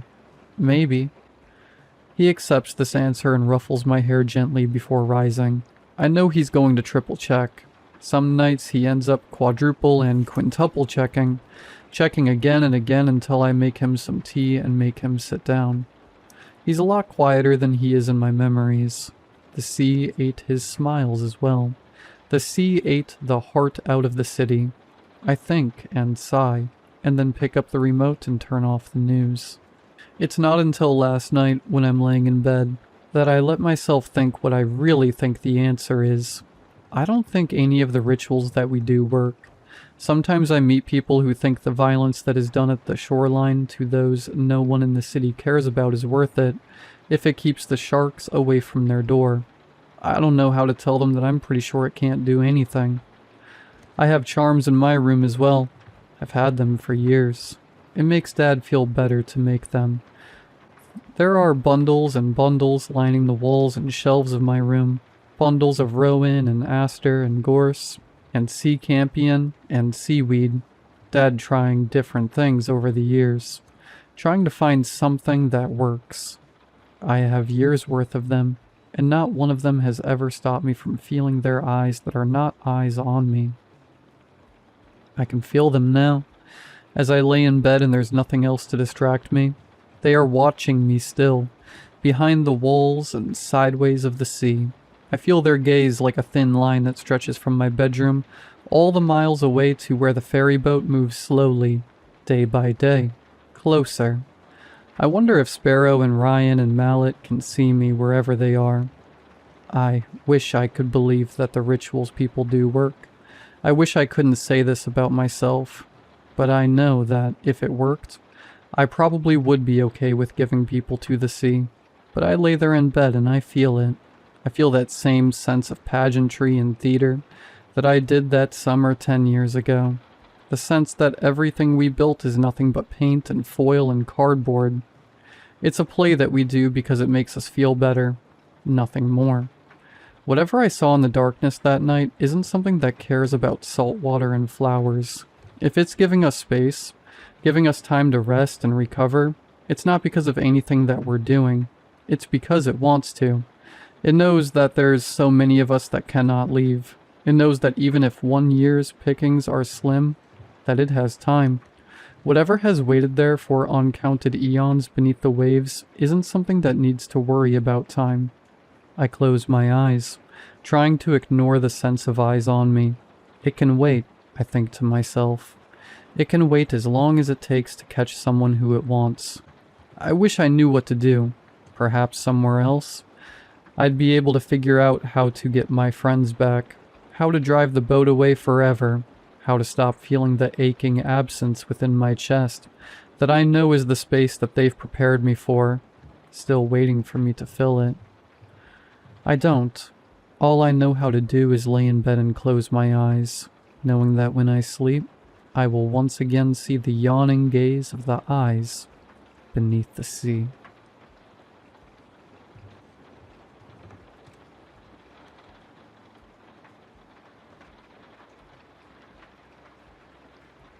My therapist wants me to write it down.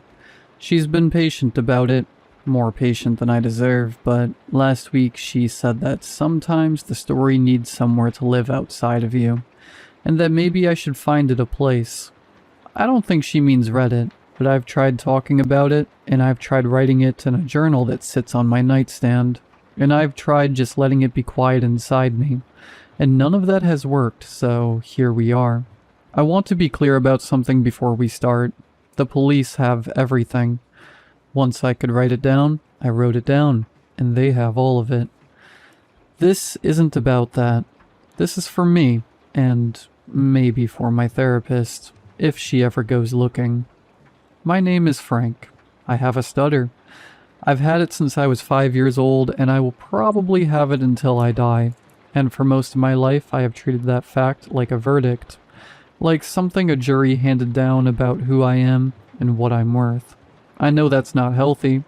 My therapist has a lot to say about it, but knowing something isn't healthy and being able to stop doing it are two different things. And anyone who stutters will tell you the same. Rob and Stephanie were the first friends I'd had who just waited. Not in a performative, look how patient I am way. They just waited. The way you wait for a sentence to finish. Because that's what it was. A sentence finishing. They'd been my people since sophomore year, and on the Friday this happened, we had a plan. I was going to get dropped home, tell my dad I was going to Rob's for the weekend, pack a bag, and be back out the door before anything could go wrong. Rob had a new game. Stephanie was already there. It was the kind of plan that felt airtight at 16. There was one problem. I'd gotten a C- on my chemistry exam that morning, and my dad hadn't seen it yet. It wasn't a catastrophic grade. My dad wasn't a catastrophic man, but he cared about school in the specific, tired way that parents who worked hard and didn't go to college care about school. And I knew that if he saw it before I left, the weekend would become a conversation, and the conversation would become a negotiation. And I'd end up at home all weekend, staring at a chemistry textbook while Rob and Stephanie sent me screenshots of the game without me. So I was nervous. That's the context. I was a 16-year-old kid, nervous about a bad grade, which is the most ordinary thing in the world, and I want you to hold on to that because everything that comes after is easier to understand if you remember that's where I started. Rob pressed something into my palm before I left their house. Small, white. Cyclobenzaprine, he said. Like he'd practiced the word. My mom's, for her back. It just takes the edge off, Frank. You'll stop clenching. Stephanie was leaning against the door frame with her arms crossed, watching me look at it. You've been wound up since third period, she said. Just take it. It's not a big deal. I looked at the pill for a moment, then I put it on my tongue. Picked up my bag, and at the door turned back. I'll see you guys tomorrow, I said. Rob pointed at me. Text when you're on your way. I nodded and went to meet my dad. He had the radio on low. Country, which I didn't love. But I'd learned to think of it as his music the same way he'd learned to think of my silence as normal. We pulled out of Rob's neighborhood, and the streetlights started coming, one after another, sliding across the windshield in a rhythm that was almost nice. And I noticed something. I felt easy, not tired, not foggy, just easy. Like someone had turned down a dial I'd forgotten was always turned up. The tight thing I carried in my chest and my throat and my jaw, the thing I'd stopped noticing because it was always there, was quieter than usual. I took a breath just to feel how far down it went. My dad asked about Rob's mom, whether her back was better. I told him I thought so. He asked if Stephanie was the girl from the soccer team, and I said no. Different Stephanie. And he nodded like he was filing that away. Then he asked what we were planning to do all weekend, and I said we were going to play video games mostly. And he made the face he always made about video games. And I said Rob just got this new one. It's supposed to have a really good story. Apparently it won a bunch of awards. And I heard myself say the whole sentence and I realized I hadn't blocked once. My dad glanced over at me. He didn't say anything. He just looked at me for a second with this expression I didn't have a name for. Something quiet and sideways. Almost a grin, but smaller than that. Then he looked back at the road. I know what it was now. It was just a father watching his kid talk. Easy and unguarded, and being glad about it. At the time, I felt something shift in my chest. Not pride exactly, more like relief. That I had been given a glimpse of something I didn't usually get to have, and I looked out the window and let myself feel it without analyzing it. We were almost home. The chemistry exam sat in my backpack and I thought about it distantly, the way you think about something you've decided not to deal with yet. He hadn't asked. Maybe he wouldn't. Maybe we'd just have this. The radio and the streetlights and that small moment, and I'd be at Rob's by 9. Those friends of yours, my dad said. He tapped his fingers on the wheel once. They good kids? Yeah, I said. They look out for me. He was quiet for a moment. Good, he said. That's good, Frank. He pulled up to the house. He reached for the door handle. The crash from inside was heavy enough that I felt it in my seat. My dad moved fast. Faster than I'd ever seen him move. Already reaching for the knob before I'd fully processed the sound. I was still sitting there with my seatbelt when the door opened and the shots came. 3 of them. He dropped. I don't remember getting out of the car. I remember being on the porch. I remember the man inside looking at me with pure surprise. Not guilt. Just the surprise of someone who hadn't known there was a passenger. And then he was gone. Through the back somewhere. And it was just me and my dad and the porch light humming. I got down next to him.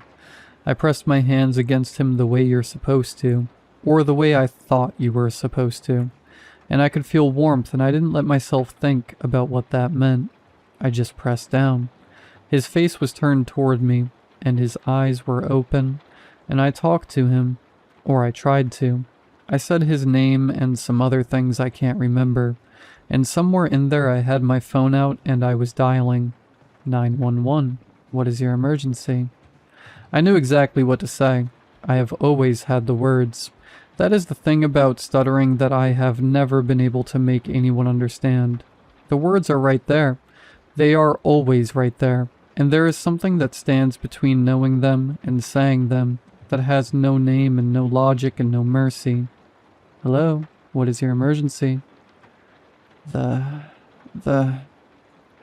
could feel my neck straining, the tendons pulling taut under my jaw, my chest locking up, every muscle involved in speech tightening around nothing while my hands kept pressing down. Kept pressing. My arms shaking from holding the position. Sir, I need you to tell me what's happening. My father. Sir, is someone there? Are you okay?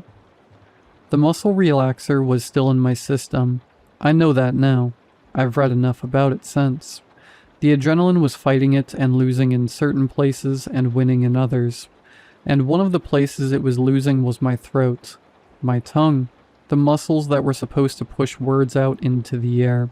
My body was doing everything it could and my voice just wouldn't. I kept pressing my hands down. I kept trying. A neighbor called it in. Sirens came about 4 minutes later and I was still on the porch, phone to my ear. Hands where they were, still trying. Long past the point where I knew help was coming. I don't entirely know why. Maybe because stopping felt like admitting something I wasn't ready to admit. Maybe because trying was the only thing left I could do for him, and I wasn't ready to stop doing it. They found us like that. I've been in therapy for 3 months. I've read about stuttering under stress, about muscle relaxers and adrenaline, about how none of what happened was my fault. My therapist's words, attributable to no failure on my part. I understand the argument, I can follow the logic, but I keep coming back to that car ride. How easy it felt.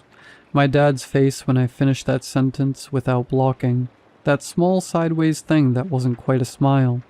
And I think about how I was sitting there in the warmth of it, quietly relieved about a chemistry exam, thinking maybe the weekend was going to be okay. He was going to find out about the grate eventually. I know that. We would have argued about it, or not argued. And either way, we would have gotten past it. There was time for all of that. There was supposed to be time.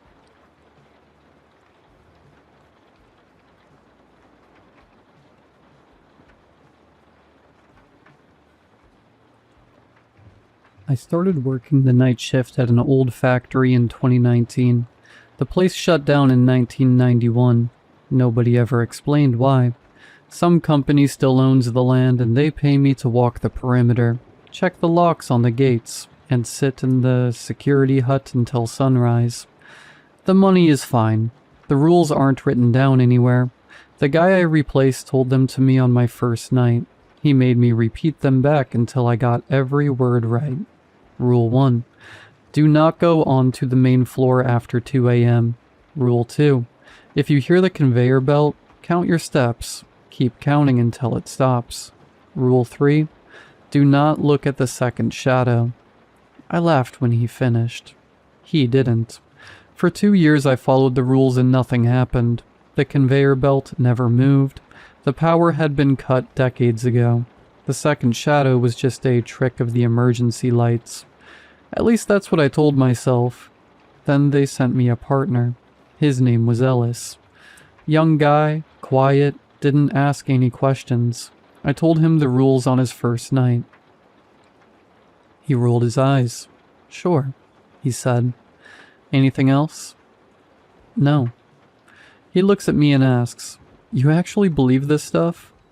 I believe you should follow it. That was the end of the conversation. The first week went smoothly. We split the grounds between us. He took the west side, I took the east. Every night before we separated, I'd remind him, Don't go on to the main floor after 2 a.m. Every night he'd wave me off. Yeah.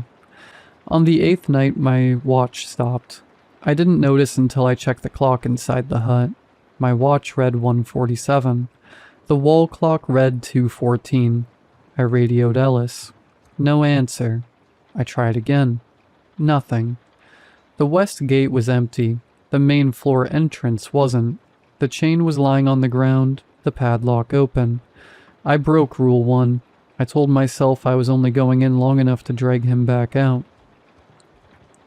The factory floor stretched into darkness. Moonlight spilled through the high windows. The conveyor belt was moving. There was no sound, no motors, no grinding gears. But I could feel it through my boots, a slow vibration beneath the concrete, like a heartbeat. Ellis stood at the far end of the belt, facing the wall. His shoulders shook. I shouted his name. He turned. His face looked normal. His shadow didn't.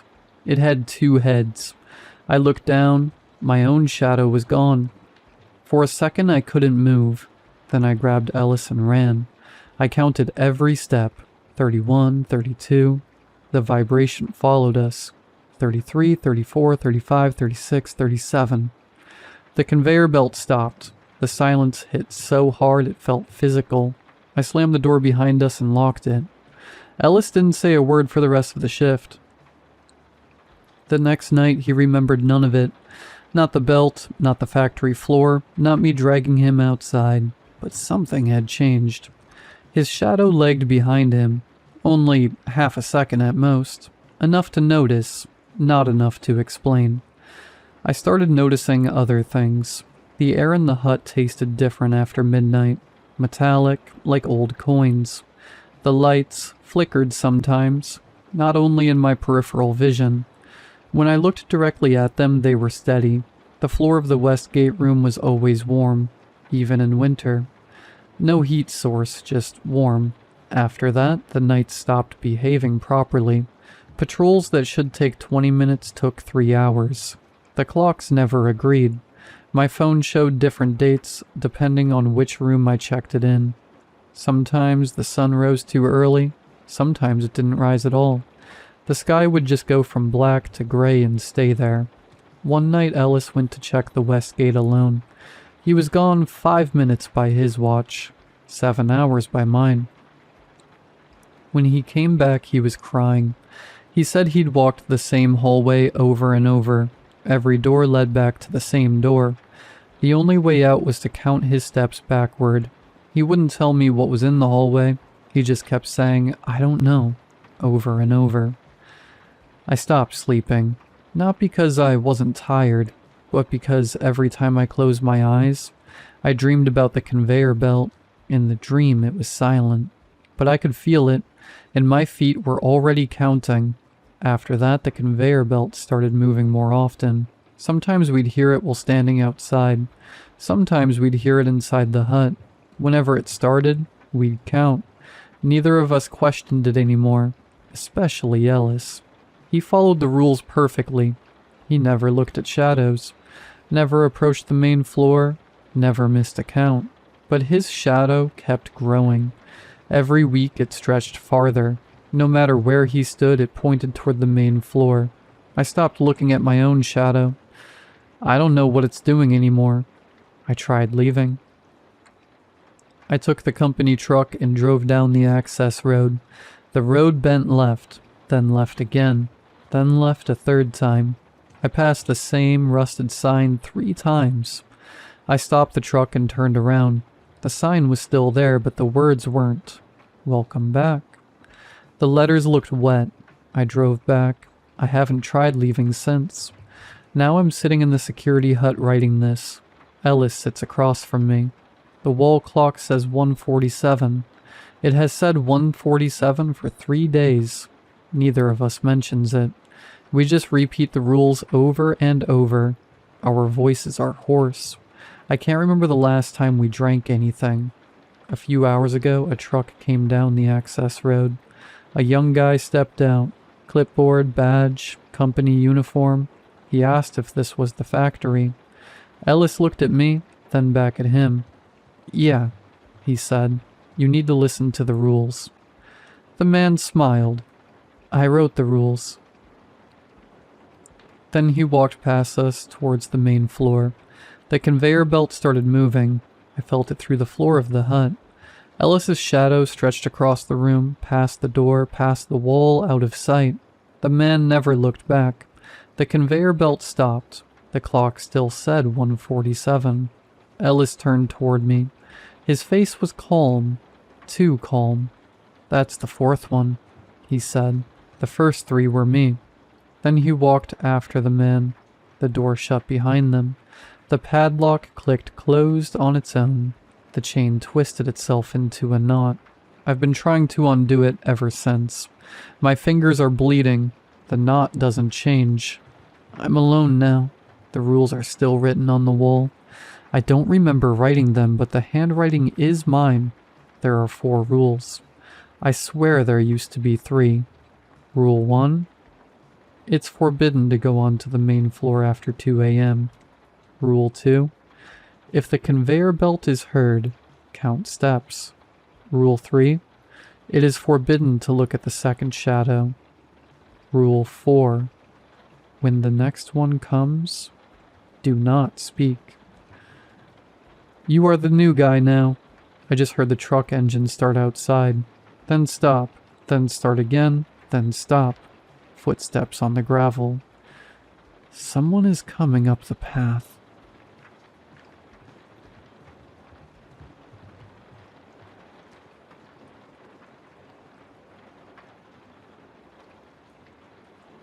We were 4 days into a week-long camping trip in the Chuska Mountains when Danny first heard it. I want to be clear about something before I get into this.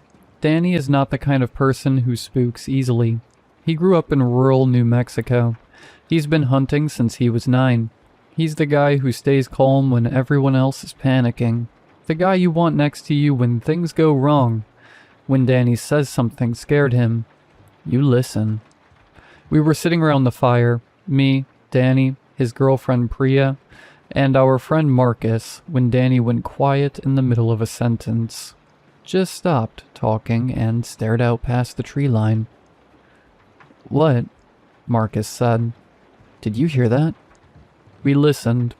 Wind in the pines, the fire crackling. Nothing else. "Hear what?" Priya said. Danny shook his head slowly. "Probably nothing. But he didn't look like it was nothing.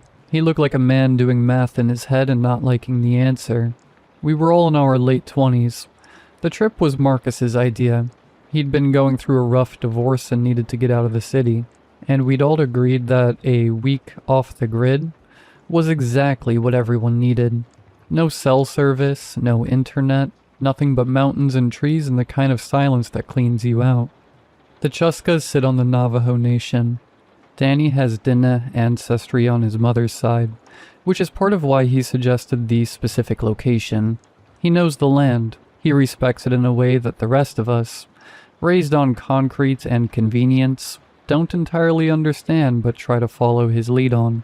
He had one rule when we arrived. Don't be loud after dark. Don't draw attention. We thought he meant bears. The second night was when I heard it. We'd gone to bed around 10. I was in the tent I was sharing with Marcus, almost asleep when it drifted in from somewhere out in the dark. A voice. Human. Distant. "Help me." I sat up. "Help me." I unzipped the tent before I'd fully thought it through. Danny was already outside, standing perfectly still, facing the trees. He'd clearly been awake. "Someone's out there," I said. "We have to." "No." His voice was flat, final. "Danny, someone is..." "Keep your voice down." He turned to look at me and his expression stopped me cold. I have known Danny for 11 years. I have never seen him look like that. "Get back in the tent. Don't make any noise. Don't use your flashlight. There's someone out there asking for help." "No," he said very quietly. "There isn't." I stood there for a moment listening. The voice came again from a slightly different direction than before. "Help me." Something was wrong with it. I couldn't name it at first. It was clearly a human voice. The right pitch, the right cadence, 2 recognizable English words. But there was something underneath it that made my spine go cold. Something about the way it landed, like a recording of the words rather than someone actually saying them. Like something that had heard the words and was producing the sounds without understanding what they meant. I got back in the tent. I didn't sleep. In the morning, Danny explained.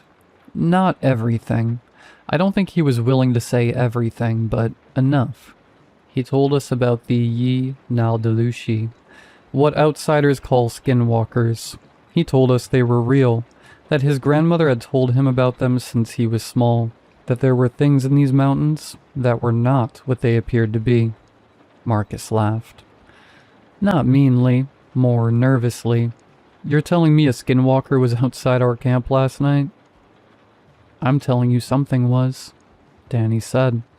"And I'm telling you that if you had gone out there, it would have been very bad."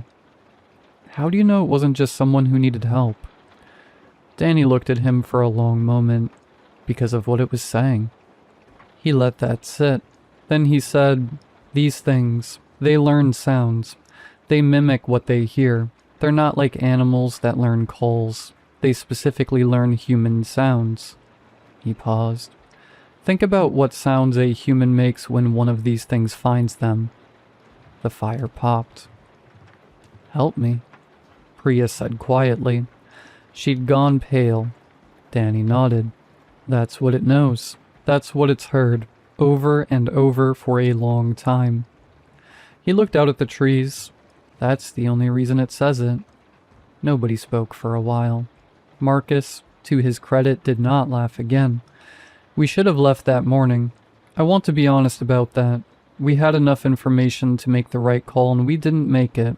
And what happened next is partly on us for that reason." Danny wanted to go. Priya wanted to go.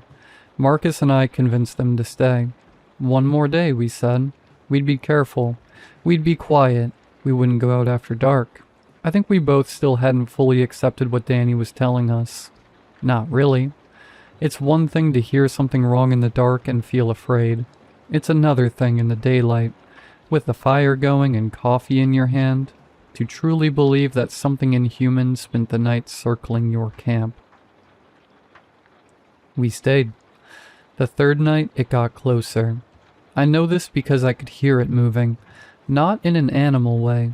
Animals have a logic to how they move through underbrush, a pattern that makes sense. This was different. It would be still for a long time, and then it would be somewhere else, with no sound of transition, as though it had decided to be in a different place and simply was.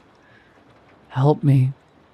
Closer now, maybe 40 feet from the tent. Help me. 30. I was lying completely still with my eyes open in the dark, listening to Marcus breathe beside me, when I became aware of something that made every hair on my body stand up at once. The voice was coming from two directions. Not alternating, simultaneously. Two voices, identical, both sang the same words, slightly out of sync with each other. Help me. Help me. I grabbed Marcus's arm. He was already awake. Neither of us moved. It stayed outside the tent for what felt like an hour. Probably wasn't. Probably 15 minutes at most, but time moves differently when you are lying still in the dark, trying not to breathe too loud, listening to something that learned its only words from dying people circle your tent in the dark. Then it was gone. Not gradually, just gone. We left before dawn. Danny had us packed and moving while it was still dark, which felt wrong. I wanted light. I wanted to be able to see, but he said movement was safer than anything. He let us out with one small flashlight, keeping the beam low, and none of us spoke the entire 2-mile walk to the trailhead. We were almost to the cars when Priya grabbed Danny's arm. At the edge of the tree line, maybe 60 feet away, something was standing in the pre-dawn gray. It was tall. Too tall. The proportions were almost human, but not quite. The limbs a little too long, the head sitting at a slight angle on the neck, like something that had learned the shape of a person from a description rather than observation. It was still. It was watching us. Danny kept walking. Slow, steady. He didn't look at it directly. He said quietly, without turning his head, "Don't look at it. Don't stop walking. Get in the cars." I looked anyway. I wish I hadn't, because in the moment before I forced my eyes away, it moved. Not toward us, just shifted its weight. A small adjustment, and I heard it very softly from across the 60 feet of gray morning air. Help me. And the thing that will stay with me, the thing I can't stop thinking about even now, weeks later, safe in my apartment with the lights on, it sounded hopeful. Like something that had been saying those words for a very long time, to many people, in many situations, and had learned that the words worked, had learned that those words made people come closer. We've talked about it since, the four of us. Danny more than anyone. He told me something a few days after we got back, when we were alone, that he hadn't said in front of the others. He said his grandmother told him that the reason they learned those words, specifically those words, is because of frequency. They learn what they hear most often, and what they hear most often from humans, in the specific situations where they encounter humans, is a person at the end of their options. A person realizing in the last moments before the end that they need someone to come. Help me. He said his grandmother told him the worst part isn't that they say it. The worst part is that at some point in the very beginning, a very long time ago, one of them heard it for the first time and came closer to see what it meant, and learned. I don't go camping anymore, and sometimes late at night when I'm most of the way asleep and the apartment is quiet, I think about that thing standing at the tree line in the gray morning light. I think about how still it was. I think about how long it must have been doing this. How many camps it had circled. How many people had heard those two words drift out of the dark and made the same mistake of going toward them. I think about how it sounded hopeful. And I turn on the lights, and I wait for morning.